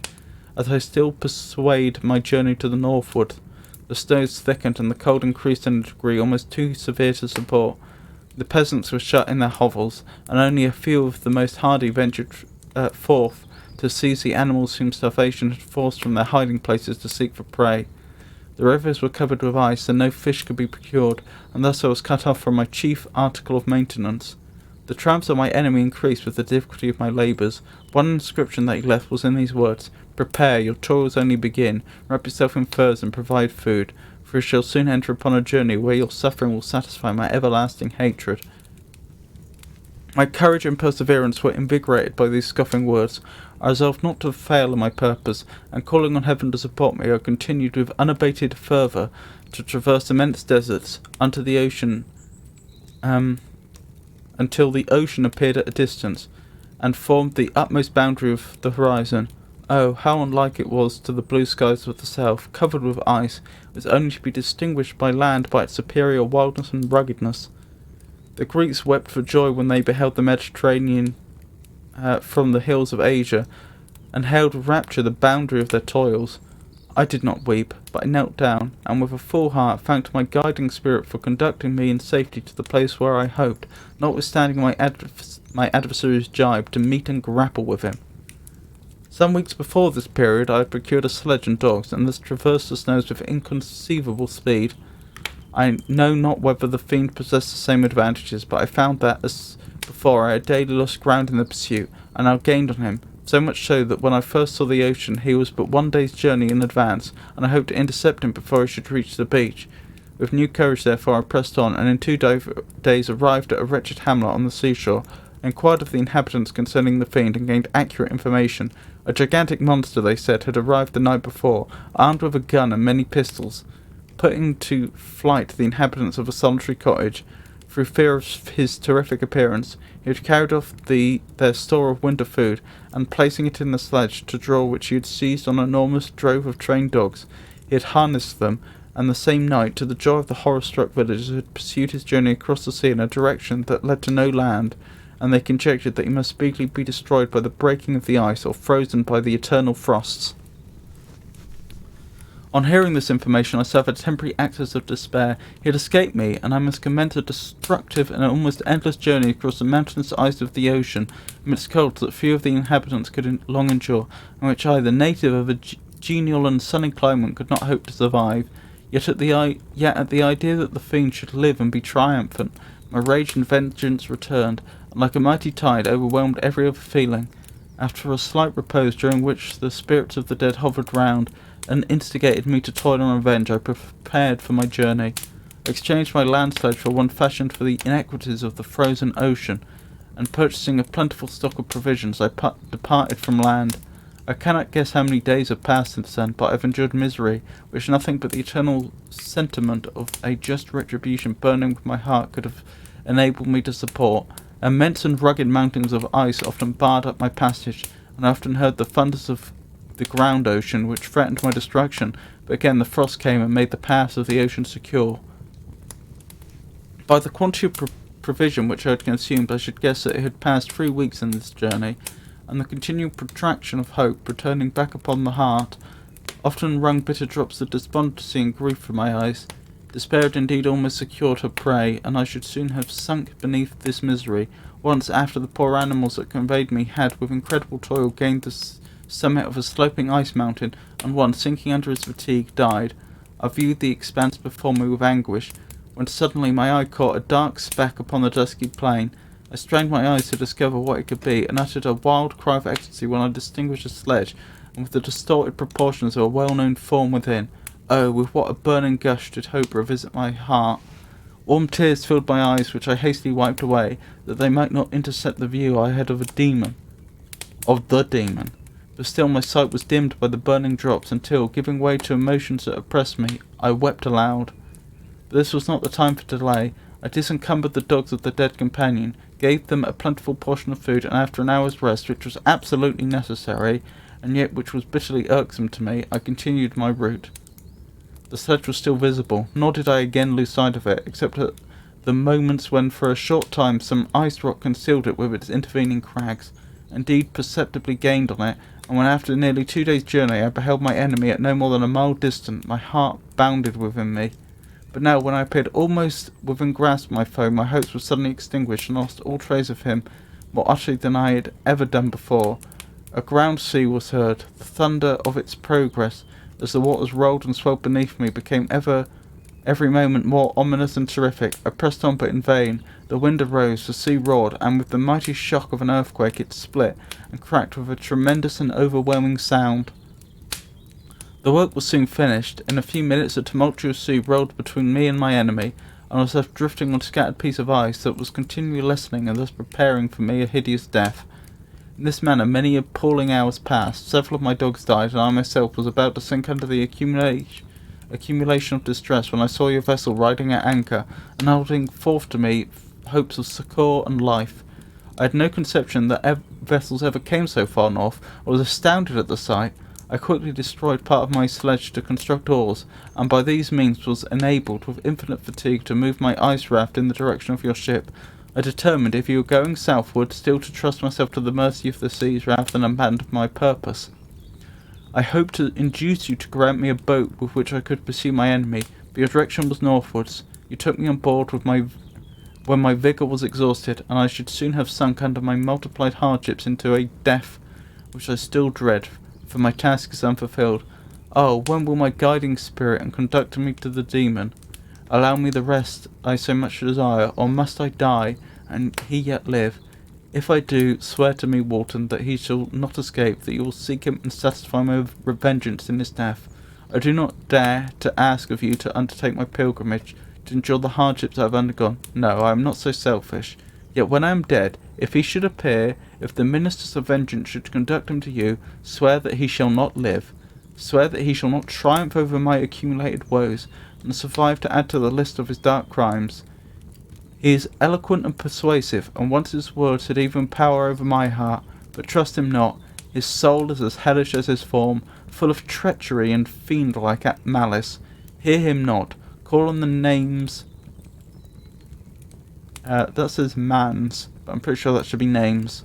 Names of William, Justine, Clerval, Elizabeth, my father, and of wretched Victor, and thrust your sword into his heart. I will hover near and direct the steel aright. Direct the steel aright.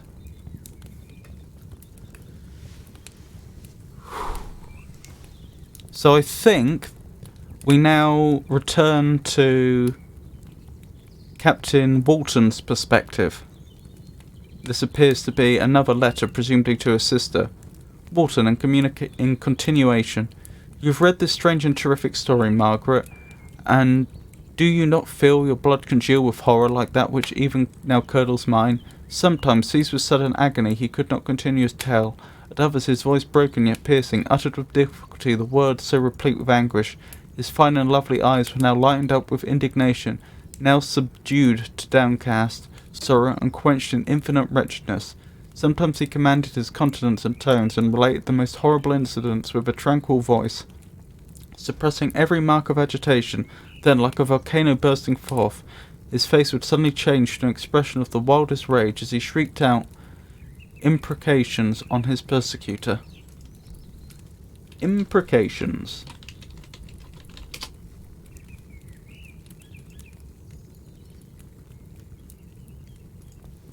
The act of imprecating or invoking evil upon someone, a prayer that a curse or calamity may befall someone. Interesting.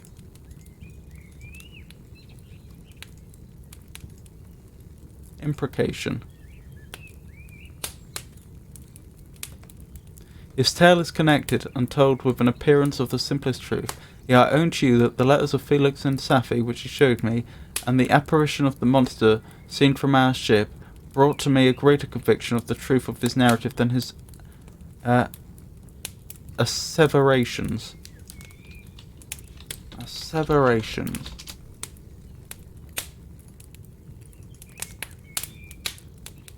An earnest affirmation, a declaration of support.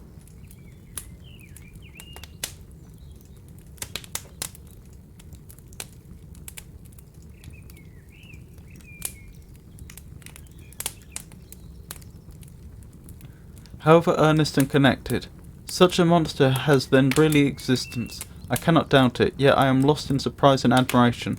Sometimes I endeavour to gain from Frankenstein the particulars of his creature's formation, but on this point he was impenetrable. "Are you mad, my friend?" said he. "Or whither does your senseless curiosity lead you?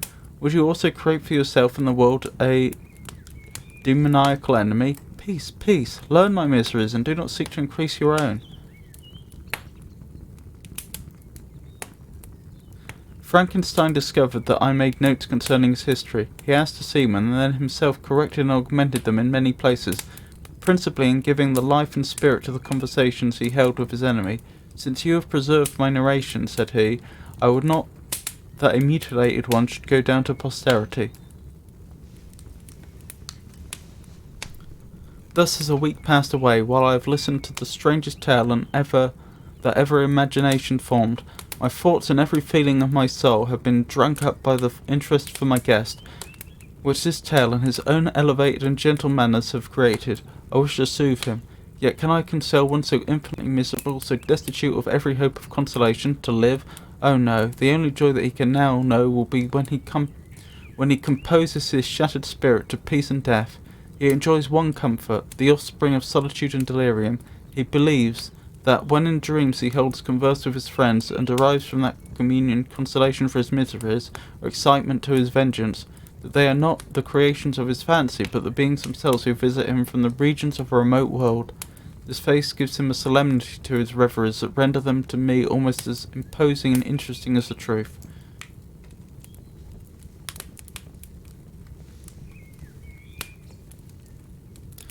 Our conversations are not always confined to his own history and misfortunes. On every point of general literature he displays unbounded knowledge and a quick and piercing apprehension. His eloquence is forcibly and touching, nor can I hear him when he relates a pathetic incident, or endeavours to move the passions of pity or love without tears. What a glorious creature must he have been in the days of his prosperity, when he is thus noble and godlike in ruin. He seems to feel his own worth and the greatness of his fall. "When younger," said he, "I believed myself destined for some great enterprise. My feelings are profound, but I possessed a coolness of judgment that fitted me for illustrious achievements. This sentiment of the worth of my nature supported me, when others would have been oppressed, for I deemed it criminal to throw away in useless grief those talents that might be useful to my fellow creatures. When I reflected on the work I had completed, no less a one than the creation of a sensitive and rational animal, I could not rank myself with the herd of common projectors.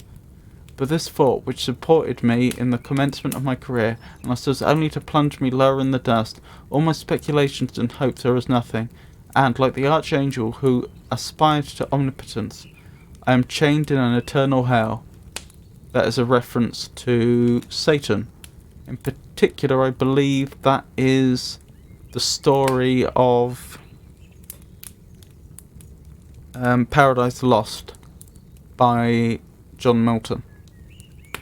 My imagination was vivid, yet my powers of analysis and application were intense. By the union of these qualities I conceived the idea, and execute the creation of a man.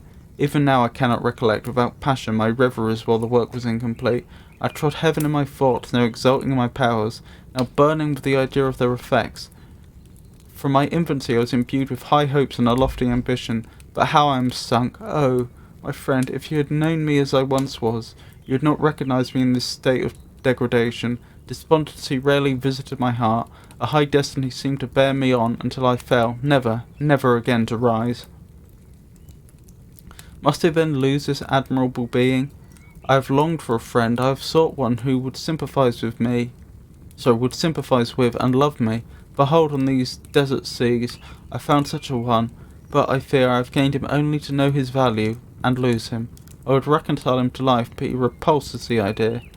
I thank you, Walton, he said, for your kind intentions towards so miserable a wretch. When you speak of new ties and fresh affections, think you that any can replace those who are gone? Can any man be as Clerval was, or any woman another Elizabeth, even where the affections are not strongly moved by any superior excellence? The companions of our childhood always possess a certain power over our minds, which hardly any later friend can obtain. They know our infantine dispositions, which, however they may be afterwards modified, are never eradicated, and they can judge of our actions with more certain conclusions as to the integrity of our motives. A sister or brother can never, unless indeed such symptoms have been shown early, suspect the other of fraud or false dealing, when another friend, however strongly he may be attached, may, in spite of himself, be contemplated with suspicion. But I enjoyed friends, dear, not only through habit and association, but from their own merits, and wherever I am, the soothing voice of my Elizabeth and the conversation of Clerval will be ever whispered in my ear. They are dead, but one feeling in such a solitude can persuade me to preserve my... they are dead, and but one feeling in such a solitude can persuade me to preserve my life. If I were engaged in any high undertaking or design, fraught with extensive utility to my fellow creatures, then I could live to fulfill it. But such is not my destiny. I must pursue and destroy the being whom I gave existence. Then my lot on earth will be fulfilled, and I may die. September the 2nd. So, this is about a week later.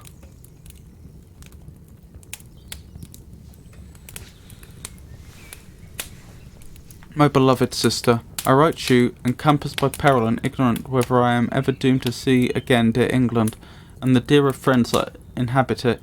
I am surrounded by mountains of ice which admit of no escape and threaten every moment to crush my vessel. The brave fellows whom I have persuaded to be my companions look towards me for aid, but I have none to bestow. There is something terribly appalling in our situation, yet my courage and hopes do not desert me. Yet it is terrible to reflect that the lives of all these men are endangered through me. If we are lost, my mad schemes are the cause. And what, Margaret, will be the state of your mind? You will not hear of my destruction, you will anxiously await my return. Years will pass, and you will have visitings of despair, and yet be tortured by hope. Oh, my beloved sister, the sickening failing of your heartfelt expectations is, in prospect, more terrible to me than my own death. You have a husband and lovely children. You may be happy. Heaven bless you, and make you so. My unfortunate guest regards me with the tenderest compassion. He endeavours to fill me with hope, and talks as if life were a possession which he valued. He reminds me how often the same accidents have happened to other navigators who have attempted the sea, and in spite of myself he fills me with cheerful auguries. Even the sailors feel the power of his eloquence. When he speaks they no longer despair. He rouses their energies, and while they hear his voice they believe these vast mountains of ice are molehills, which will vanish before the resolutions of man. These feelings are transitory. Each day of expectation delayed fills them with fear, and I almost dread a mutiny caused by this despair. September 5th, so 3 days later. A scene has just passed with such uncommon interest that although it is highly probable that these papers may never reach you, yet I cannot forbear recording it. We are still surrounded by mountains of ice, still in imminent danger of being crushed in their conflict.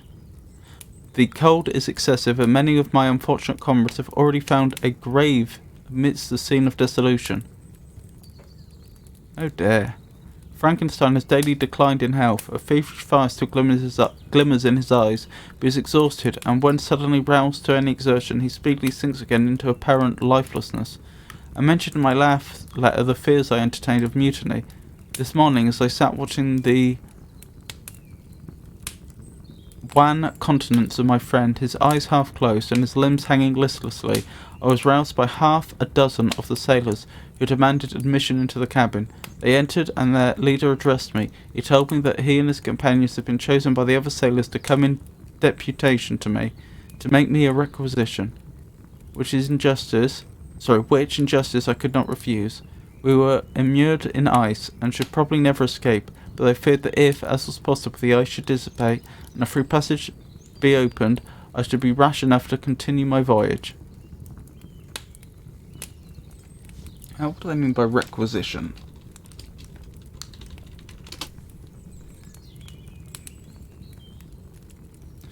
A formal request for something.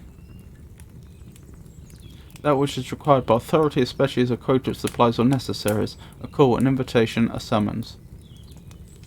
That makes sense?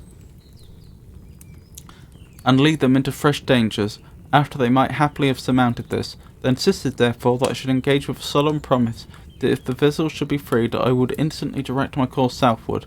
This speech troubled me. I had not despaired, nor had I yet conceived the idea of returning. If set free, yet could I, in justice or even impossibility, refuse his demand. I hesitated before I answered, and Frankenstein, who had at first been silent, and indeed appeared hardly to have force enough to attend, now roused himself. His eyes sparkled and his cheeks flushed with momentary vigour. Turning towards the man, he said, "What do you mean? What do you demand of your captain? Are you then so easily turned from your design? Did you not call this a glorious expedition? And wherefore was it glorious? Not because the way was smooth and placid as a southern sea, but because it was full of dangers and terror, because at every new incident your fortitude was to be called forth, and your courage exhibited, because danger and death surrounded it, and these you were to be brave and overcome. And these you were to brave and overcome. For this was it an honourable undertaking. You will hereafter be hailed as the benefactors of your species, your names adored, as belonging to brave men who encountered death for honour and the benefit of mankind. And now, behold, with the first imagination of danger, or if you will, the first mighty and terrific trial of your courage, you shrink away, and are content to be handed down as men who had not strength enough to endure cold and peril. And so, poor souls, they were chilly, and returned to their warm firesides. Why, that requires not this preparation.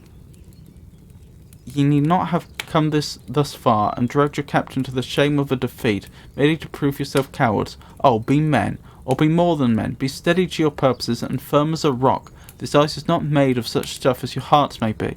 It is immutable, and cannot withstand you. If you say that it shall not, do not return to your families with a stigma of disgrace marked on your brows. Return as heroes who have fought the conquered, and who know not what it is to turn their backs on the foe." He spoke with a voice so modulated to the different feelings expressed in his speech, with an eye so full of lofty design and heroism, that can you wonder that these men were moved? They looked at one another, and when able to reply, I told them to retire and consider what had been said, that I would not lead them farther north if they strenuously desired the contrary, but that I hoped that, with reflection, their courage would return. They retired, and I turned towards my friend, but was sunk in languor, and almost deprived of life. How all this will terminate, I know not, but I had rather die than return shamefully, my purpose unfulfilled. Yet I fear such will be my fate. The men, unsupported by ideas of glory and honour, can never willingly continue to endure their present hardships. September the 7th. This is 4 days later? No, 2 days later, sorry. The die is cast. I have consented to return, if we are not destroyed. Thus are my hopes blasted by cowardice and indecision. I come back ignorant and disappointed. It requires more philosophy than I possess to bear this injustice with patience. September the 12th. It is past. I am returning to England. I have lost my hopes of utility and glory. I have lost my friend, but I will endeavour to detail these bitter circumstances to you, my dear sister, and while I am wafted towards England and towards you, I will not despond. September the 9th. The ice began to move, and roarings like thunder were heard at a distance. At the I- As the island split and cracked in every direction, we were in the most imminent peril, but as we could only remain passive, my chief attention was occupied by my unfortunate guest, whose illness increased in such a degree that he was entirely confined to his bed. The ice cracked behind us and was driven with force towards the north. A breeze sprung from the west, and on the 11th the passage towards the south became perfectly free. When the sailors saw this, and that their return to their native country was apparently assured, a shout of tumultuous joy broke from them, loud and long continued. Frankenstein, who was dozing, awoke and asked the cause of the tumult. They shouted, said, because they will soon return to England. Do you then really return? Alas, yes. I cannot withstand the demands. I cannot lead them unwillingly to danger, and I must return. Do so if you will, but I will not. You may give up your purpose, but mine is assigned to me by heaven, and I dare not. I am weak, but surely the spirits who assist my vengeance will endow me with sufficient strength. Saying this, he endeavoured to spring from the bed, but the exertion was too great for him. He fell back and fainted. It was long before he was restored, and I often thought that life was entirely extinct. At length he opened his eyes. He breathed with difficulty and was unable to speak. The surgeon gave him a composing draught and ordered us to leave him undisturbed. In the meantime, he told me that my friend had certainly not many hours to live. His sentence was pronounced, and I could only grieve and be patient. I sat by his bed, watching him. His eyes were closed, and I thought he slept. But presently he called to me in a feeble voice, and bidding me come near, said, "Alas, the strength I relied on is gone. I feel that I shall soon die, and he, my enemy and persecutor, may still be in being. Think not, Walton, that in the last moments of my existence I feel that burning hatred and ardent desire of revenge I once expressed, but I feel myself justified in desiring the death of my adversary. During these last days I have been occupied in examining my past conduct, nor do I find it blamable. In a fit of enthusiastic madness I created a rational creature, and was bound towards him to assure, as far as was in my power, his happiness and well-being. This was my duty. But there was another still paramount to that. My duties towards the beings of my own species had greater claims to my attention, because they included a greater proportion of happiness or misery. Urged by this view, I refused, and I did right in refusing, to create a companion for the first creature. He showed unparalleled malignity and selfishness, in evil. He destroyed my friends. He devoted to destruction beings who possessed exquisite sensations, happiness and wisdom. Nor do I know where this thirst for vengeance may end. Miserable himself, that he may render none other wretched, he ought to die. The task of his destruction was mine, but I failed. When actuated by selfish and vicious motives, I asked you to undertake my unfinished work, and I renew this request now, when I am only induced by reason and virtue. Yet I cannot ask you to renounce your country and friends to fill this task, and now that you are returning to England, you will have little chance of meeting with him. But the consideration of these points, and the well-balancing of what you may esteem your duties, I leave to you. My judgment and ideas are already disturbed by the near approach of death. I dare not ask you to do what I think right, for I may still be misled by passion. That he should live to be instrument of mischief disturbs me. In other respects, this hour, when I momentarily expect my release, is the only happy one which I have enjoyed for several years. The forms of the beloved dead flit before me, and I hasten to their arms. Farewell, Walton. Seek happiness in tranquillity, and avoid ambition, even if it is to be only the apparently innocent one of distinguishing yourself in science and discoveries. Yet why do I say this? I have myself been blasted in these hopes, yet another may succeed. His voice became fainter as he spoke, and at length, exhausted by his effort, he sunk into silence. About half an hour afterwards he attempted again to speak, but was unable. He pressed my hand feebly, and his eyes closed forever, while the irradiation of a gentle smile passed away from his lips. Margaret, what comment can I make on the untimely extinction of this glorious spirit? What can I say that will enable you to understand the depth of my sorrow? All that I should express should be inadequate and feeble. My tears flow. My mind is overshadowed by a cloud of disappointment.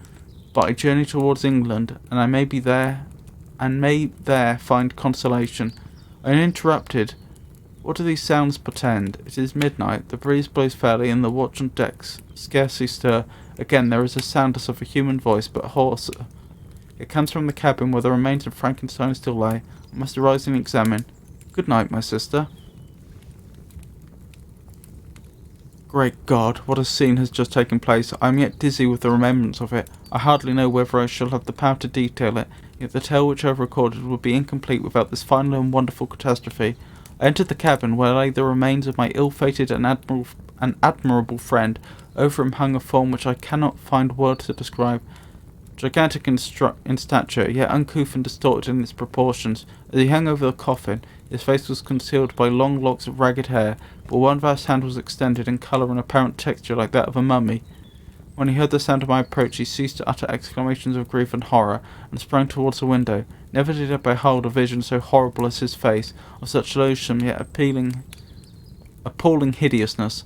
I shut my eyes involuntarily, and endeavoured to recollect what were my duties with regard to this destroyer. I called on him to stay. He paused, looking on me with wonder, and again, turning towards the lifeless form of his creator, he seemed to forget my presence, and every feature and gesture seemed instigated by the wildest rage of some uncontrollable passion. "That is also my victim," he exclaimed. "In his murder my crimes are consummated. The miserable series of my being is wound to its close. O Frankenstein, generous and self-devoted being, what does it avail that I now ask thee to pardon me? I, who irretrievably destroyed thee by destroying all thou lovest. Alas, he is cold. He cannot answer me." His voice seemed suffocated, and my first impulses, which had suggested to me the duty of obeying the dire request of my friend in destroying his enemy, were now suspended by a mixture of curiosity and compassion. I approached this tremendous being. I dared not again raise my eyes to his face. There was something so scaring and unearthly in his ugliness. I attempted to speak, but the words died away on my lips. The monster continued to utter wild and incoherent self-reproaches. At length I gathered resolution to address him in the pause of the tempest of his passion. "Your repentance," I said, "is now superfluous. If you had listened to the voice of conscience and heeded the stings of remorse, before you had urged your diabolical vengeance on this extremity, Frankenstein would yet have lived." "And do you dream," said the demon, "do you think that I was then dead to agony and remorse? He continued, pointing to the corpse, "he suffered not in the consummation of the deed. Oh, not the 10,000th portion of the anguish that was mine during the lingering details of its execution. A frightful selfishness hurried me on, while my heart was poisoned with remorse. Think you that the groans of Clerval were music to my ears? My heart was fashioned to be susceptible of love and sympathy, and when wrenched by misery to vice and hatred, it did not endure the violence of the change without torture such as you cannot even imagine. After the murder of Clerval, I returned to Switzerland, heartbroken and overcome. I pitied Frankenstein, my pity amounted to horror. I abhorred myself, but when I discovered that he, the author at once of my existence and of its unspeakable torments, dared to hope for happiness, that while he accumulated wretchedness and despair upon me, he sought his own enjoyment in feelings and passions from the indulgence of which I was forever barred, then impotent envy and the bitter indignation filled me with an insatiable thirst for vengeance. I recollected my threat, and resolved that it should be accomplished. I knew that I was preparing for myself a deadly torture, but I was the slave, not the master, of an impulse which I detested, yet could not disobey. Yet when she died, nay, then I was not miserable. I had cast off all feeling, subdued all anguish, to riot in the excess of despair. Evil thenceforth became my good. Urged thus far, I had no choice but to adapt my nature to an element which I had willingly chosen. The completion of my demoniacal design became an insatiable passion, and now it is ended. There is my last victim. I was at first touched by the expressions of misery, yet when I called to mind that Frankenstein had said of his powers of eloquence and persuasion, when I again cast my eyes on the lifeless form of my friend, indignation was kindled within me. "Wretch," I said, "it is well that you come here to whine over the dissolution that you have made. You throw a torch into a pile of buildings, and, when they are consumed, you sit among the ruins and lament the fall. Hypocritical fiend! If he whom you mourn still lived, still would he be the object, again would he become the prey of your accursed vengeance. It is not pity that you feel, you lament only because the victim of your malignity is withdrawn from your power." "Oh, it is not thus," interrupted the being, "yet such must be the impression conveyed to you by what appears to be the purport of my actions. Yet I seek not a fellow feeling in my misery. No sympathy may I ever find. When I first sought it, I was a love of virtue, the feelings of happiness and affection with which my whole being overflowed, that I wished to be participated. But now that virtue has become to me a shadow, and that happiness and affection are turned into bitter and loathing despair, in what should I seek my sympathy? I am content to suffer alone, while my suffering shall endure. When I die, I am well satisfied that abhorrence and opprobrium should load my memory." Opprobrium.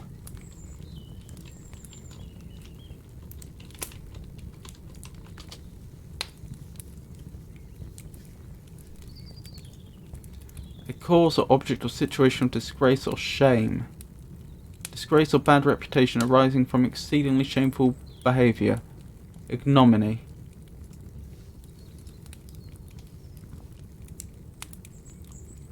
When I die, I am well satisfied that abhorrence and opprobrium should load my memory. Once my fancy was soothed with dreams of virtue, of fame, and of enjoyment, once I falsely hoped to meet with beings who, pardoning my outward form, would love me for the excellent qualities which I was capable of unfolding. I was nourished with high thoughts of honour and devotion, but now crime has degraded me beneath the meanest animal. No guilt, no mischief, no malignity, no misery can be found comparable to mine. When I run over the frightful catalogue of my sins, I cannot believe that I am the same creature whose thoughts were once filled with sublime and transcendent visions of the beauty and the majesty of goodness. But it is even so. The fallen angel becomes the malignant devil. Even that enemy of God and man had friends and associates in this dissolution. I am alone. You who call Frankenstein your friend seem to have a knowledge of my crimes and of his misfortunes, but in the detail which he gave you of them, he could not sum up the hours and months of misery which I endured, wasting in impotent passions, for while I destroyed his hopes, I did not satisfy my own desires. They were forever ardent and craving. Still I desired love and fellowship, and I was still spurned. Was there no injustice in this? Am I to be thought the only criminal when all humankind sinned against me? Why do you not hate Felix, who drove his friend from his door with contumely?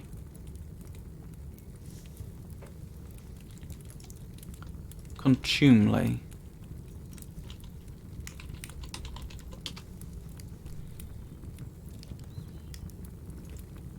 Offensive and abusive language or behaviour, scorn, insult.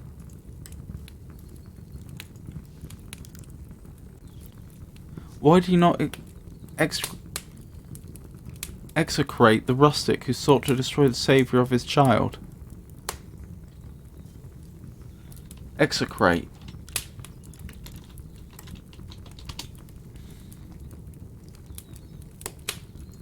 To feel loathing for, to abhor. Nay, these are virtuous and immaculate beings. I, the miserable and abandoned, am an abortion to be spurned at, and kicked and trampled on. Even now my blood boils at the recollections of this injustice. But it is true that I am a wretch. I have murdered the lovely and the helpless. I have strangled the innocent as they slept, and grasped to death his throat who never injured me or any other living thing. I have devoted my Creator, the selected specimen of all that is worthy of love and admiration among men, to misery. I pursued him even to that irredeemable ruin. There he lies, white and cold in death. You hate me, but your abhorrence cannot equal that with which I regard myself. I look on the hands which execute the deed. I think on the heart in which the imagination of it conceived, and long for the moment when these hands will meet my eyes, when that imagination will haunt my thoughts no more. Fear not that I shall be the instrument of future mischief. My work is nearly complete.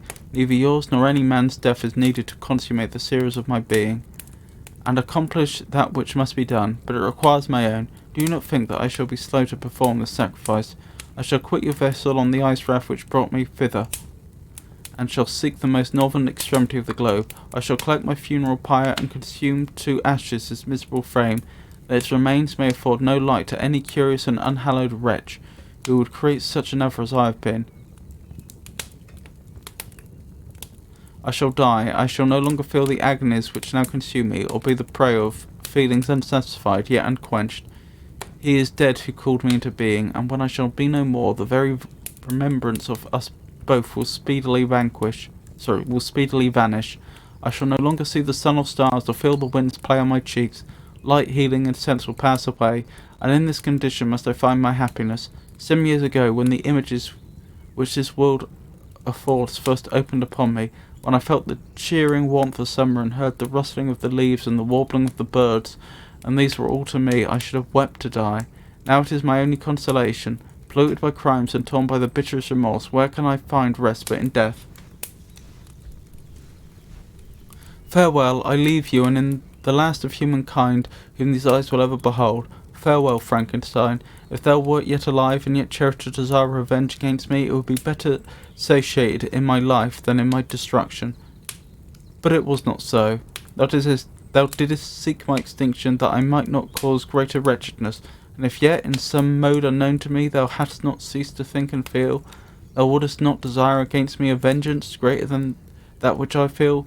Blasted as thou wert, my agony was still superior to thine, for the bitter sting of remorse will not cease to rankle in my wounds until death shall close them forever. But soon, he cried, with sad and solemn enthusiasm, I shall die, and what I now feel be no longer felt. Soon these burning miseries will be extinct. I shall ascend my funeral pyre triumphantly, and exult in the agony of the torturing flames. The light of the conflagrations will fade away, my ashes will be swept into the sea by the winds, my spirit sleep in peace, or if it thinks, it will not surely think thus. Farewell. He sprang from the cabin window as he said this, upon the ice raft which lay close to the vessel. He was soon borne away by the waves and lost in darkness and distance.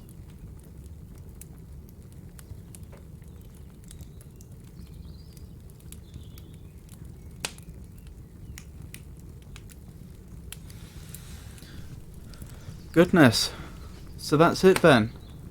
We've concluded Frankenstein.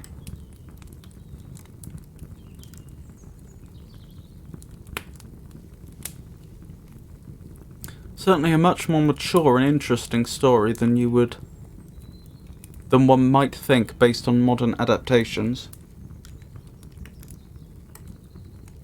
I enjoyed it greatly. I hope you did too.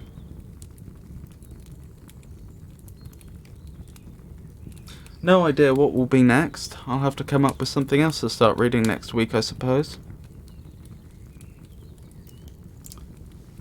If you, the viewer, have any suggestions, you could leave them in chat, or you could leave them on my Discord server, which is now open to the public.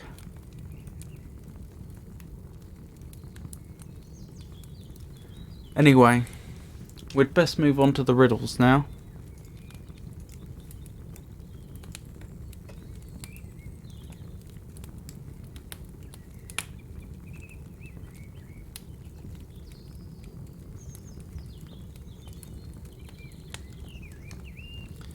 So I assume that 117 must have been the last one that we looked at.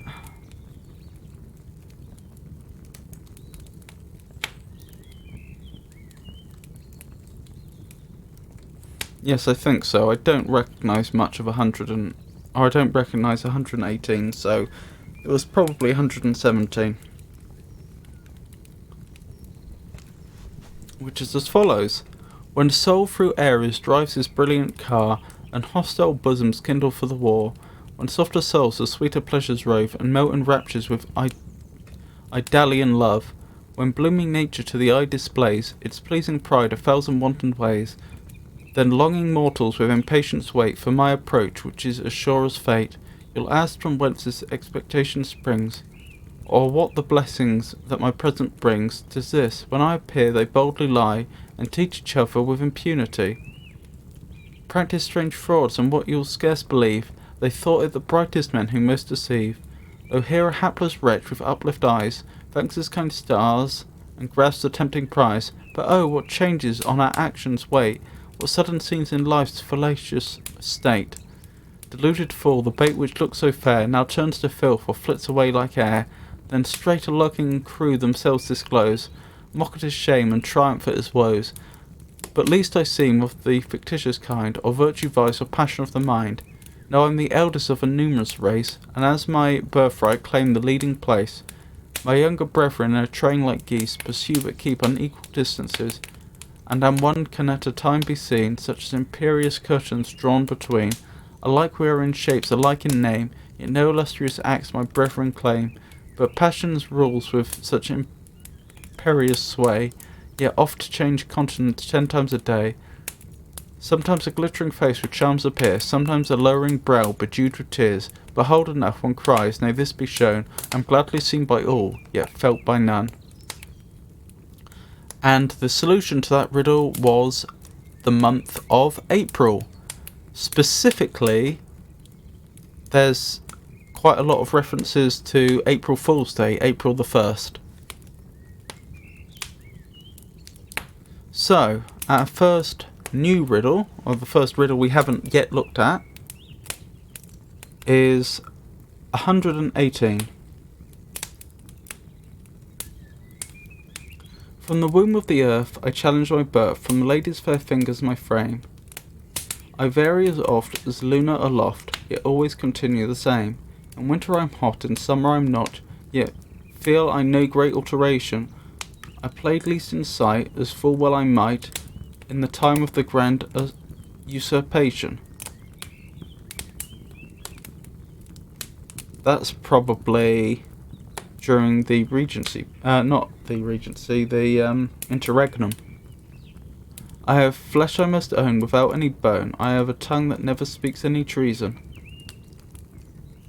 I bear excellent fruit without any root, and always am best in my season. Both Indies do pay, by night and by day, their just tribute into my cavern. In an alehouse I'm poor, as the wretch at your door, but always am rich in a tavern. When scarce a day old, I am clammy and cold, but when into dungeon am turned, I never get sleep, but ever do weep, for fear of my sides being burned. As soon as released, I away to a feast, and drink some more wine ever I die, then straight disappear, and come no more there. What a whimsical creature am I!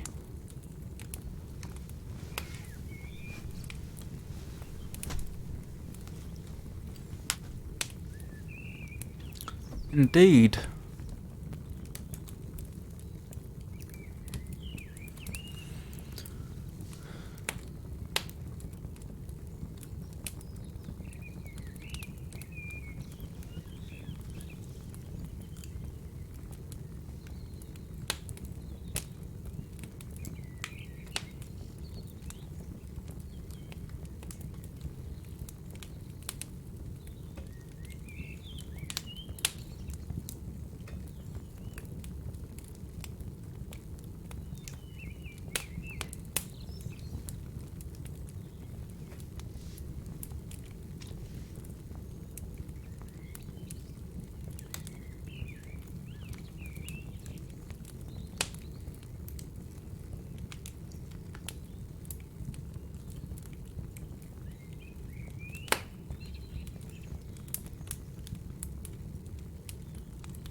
What's the proper usage of the term dungeon?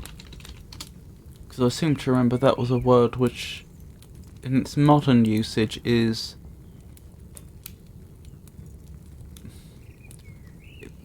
its meaning has changed. In times gone by, they'd consider the modern usage to be incorrect. The main tower of a motte or castle, a keep or donjon, that was it. That was the older form. A fortified tower of a motte or early castle, a keep. I'm not sure that's much help.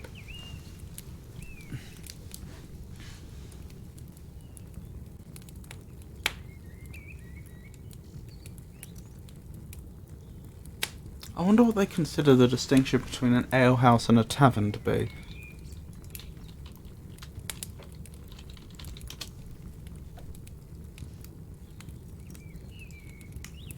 Business such as an inn or tavern where ale is sold. A building containing a bar licensed to sell alcoholic drinks and usually offering accommodation. Yeah. I feel like the distinction has been lost. Let's check my physical dictionary.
Ale house.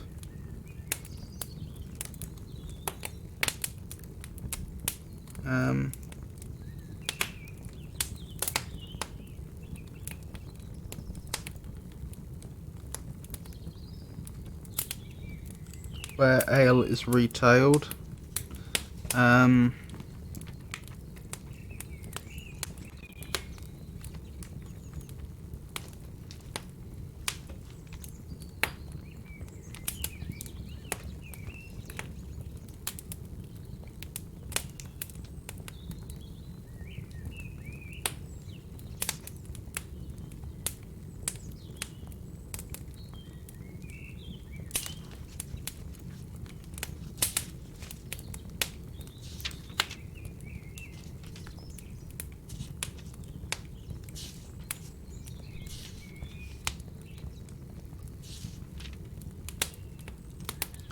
Tavern, public house for supply of food and drink. Doesn't say anything about accommodation. I wonder if that could be the difference then. This is just my own supposition, but I wonder if an alehouse is an establishment where they retail alcohol, a tavern is where they retail alcohol and food, and an inn is where they retail food, water, and a room for the night.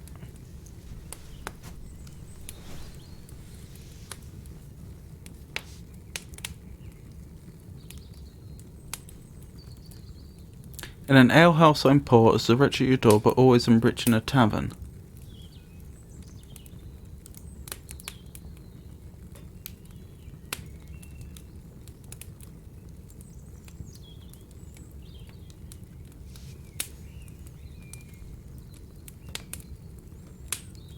Could it be something like a fireplace, or a fire? From the womb of the earth I challenge my birth, from the lady's fair fingers my frame.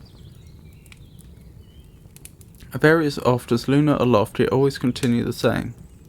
In winter I'm hot, in summer I'm not, yet feel I no great alteration. I played least in sight, as full well I might, in the time of the great usurpation.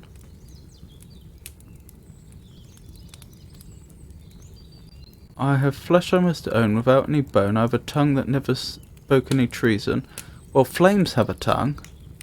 I bear excellent fruit, without any root, and always am best in my season. Both Indies do pay, by night and by day. They just tribute into my cavern. Indies. What would that be? The East Indies, West Indies, the Western Hemisphere during the early period of the European colonization and exploration. Both Indies do pay, so both the East Indies and West Indies, presumably. By night and by day, they just tribute into my cavern. This does sound like it could be a fireplace. I'm in an alehouse I'm poor, as the wretch at your door, but always am rich in a tavern. See, because I was thinking, what's the difference between a place that only serves ale versus one that serves food? You know, what are the essential differences? Obviously, somewhere that serves food is going to have food in stock, but also they need to cook the food. So it occurred to me that perhaps it's well known that taverns tend to have a larger fire because they actually do cooking there, perhaps. Nowadays there'd be a complete separation between kitchen and where patrons sit, but I don't know if that was the case historically. When scarce a day old, I am clammy and cold, but when into a dungeon am turned, I never get sleep, but ever do weep, but fear of my sides being burned. As soon as released, I away to a feast, and drink some more wine ere I die, then straight disappear, and come no more there. What a whimsical creature am I.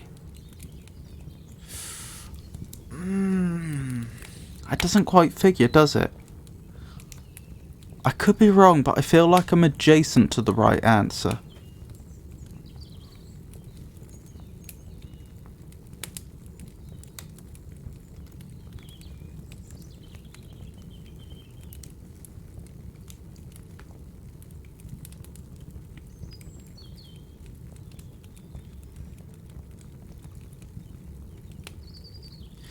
Perhaps they had a piece of furniture which could hold a flame?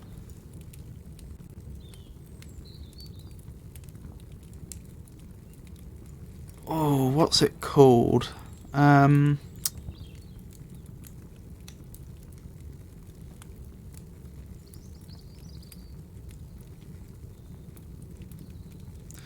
is a name for a structure that can hold wood or other flammable materials, aren't there? If you have a long-standing flame.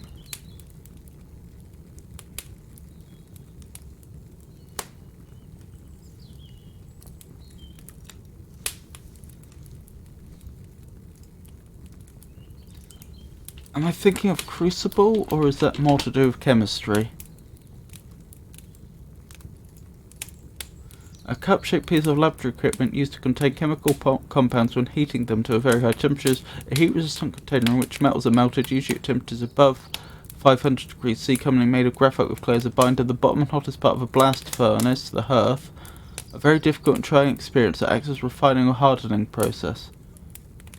Okay. Not the term I was thinking of then. But close.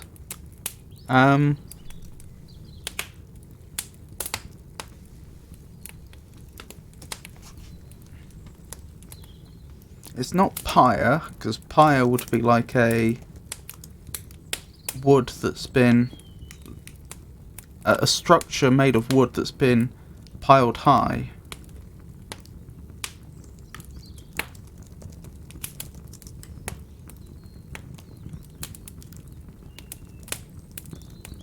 This word is eluding me.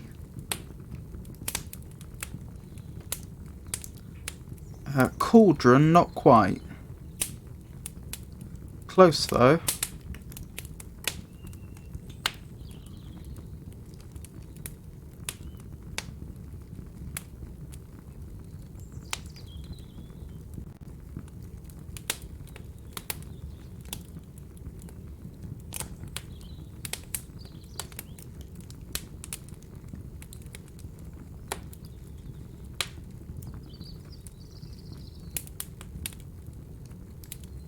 Cauldron is worth considering, though.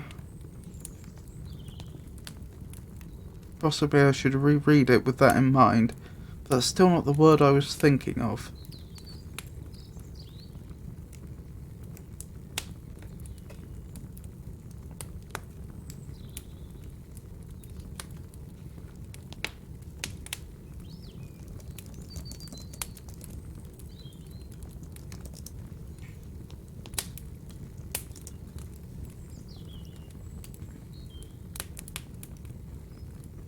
Oh.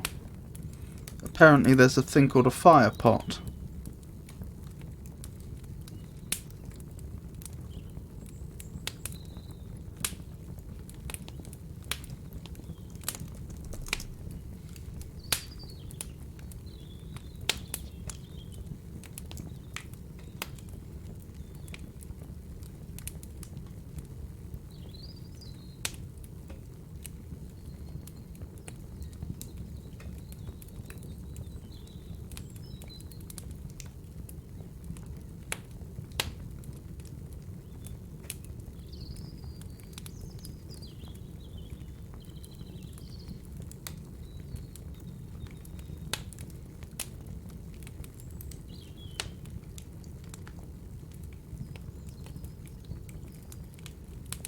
I think I may have been thinking of a brazier.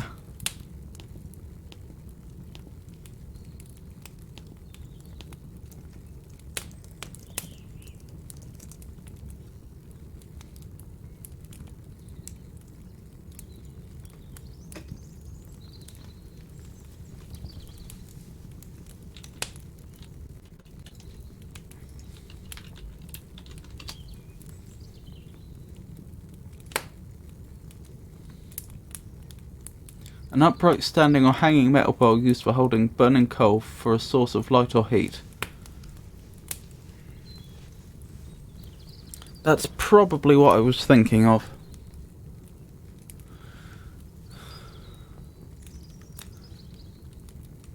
From the womb of the earth I challenge my birth, from ladies' fair fingers my frame. Hold on, is this something made of clay that's been fired? I vary as oft as lunar aloft, yet always continue the same. In winter I'm hot, in summer I'm not. See, that's what makes me think that this is more likely something that's primarily used for heating and not for cooking, because otherwise it would always be hot. Yet feel I no great alteration, I played least in sight, as full well I might, in the time of the great usurpation. See, that doesn't figure. I have flesh I must own, without any bone, I have a tongue that never spoke any treason. I bear excellent fruit, without any root, and always am best in my season. But if it is to pay by night and by day, they're just tribute into my cavern. In an alehouse I'm poor, as the wretch at your door, but always am rich in a tavern. When scarce a day old, I'm clammy and cold. Ooh, perhaps this could be for disposing of waste.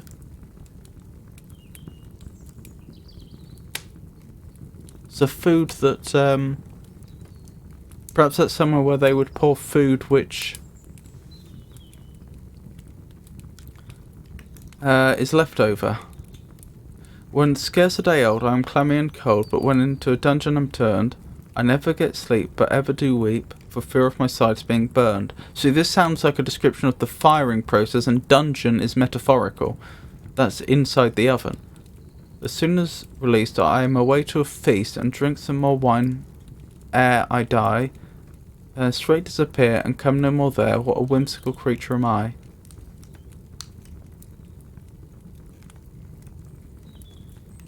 It does sound like something made of clay, which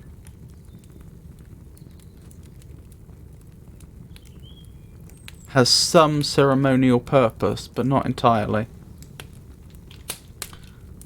Well, that's about all I can say.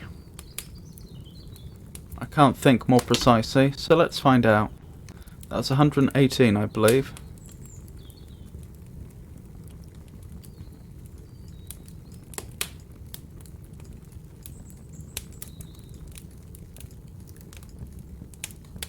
Mince pie? That makes sense with the usurpation, great usurpation comment. From the womb of the earth I challenge my birth, from the lady's fair fingers my frame. Well, that makes sense for making of a mince pie. I vary as oft as lunar aloft, yet always contain the same. That's a bit of a clue. In winter I'm hot, in summer I'm not, yet feel I no great alteration.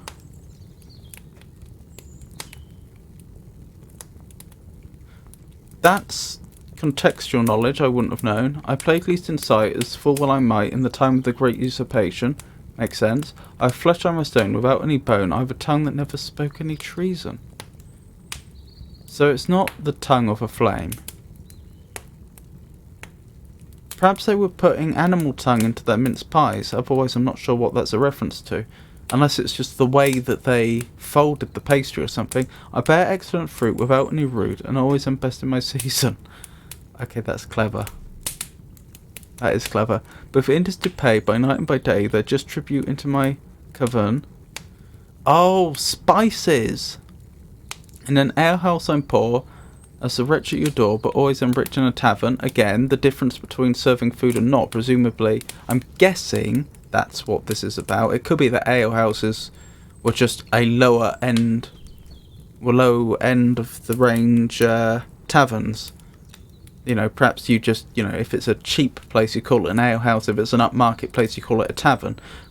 But it could be, like I suggested, that in alehouses they served only beverages, and in taverns they did beverages and food, hence why they would do much better mince pies, because perhaps alehouses would still do some mince pies, for example around Christmas for religious reasons, but they wouldn't be very good, because they weren't equipped to handle lots of food like a tavern is. Either is possible. I don't really... Possibly something else that I haven't thought of.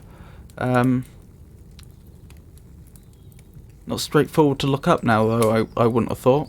When scarce a day old, I'm clammy and cold, but when into a dungeon I'm turned, I never get sleep, but ever do weep, for fear of my sides being burned.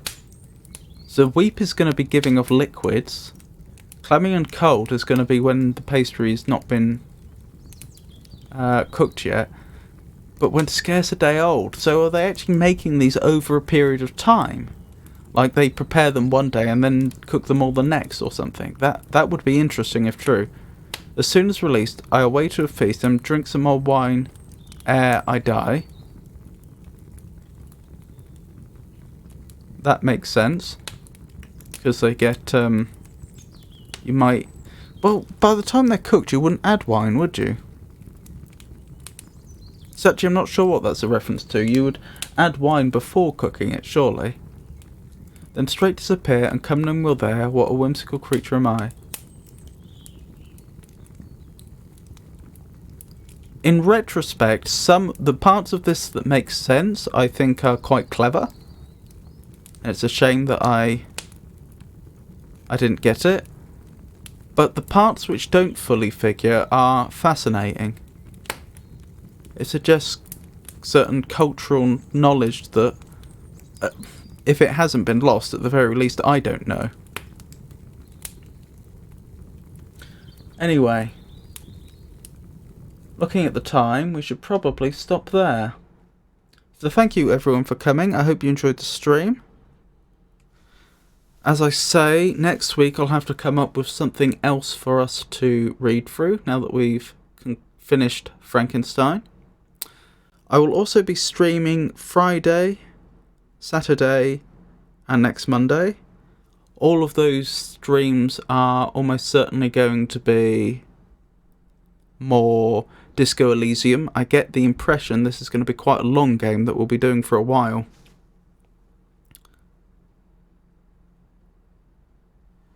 Then next Wednesday we'll be back round to Poetry, Prose and Riddles. So, once again, thank you for coming everyone. And I hope you have a wonderful day. Good night.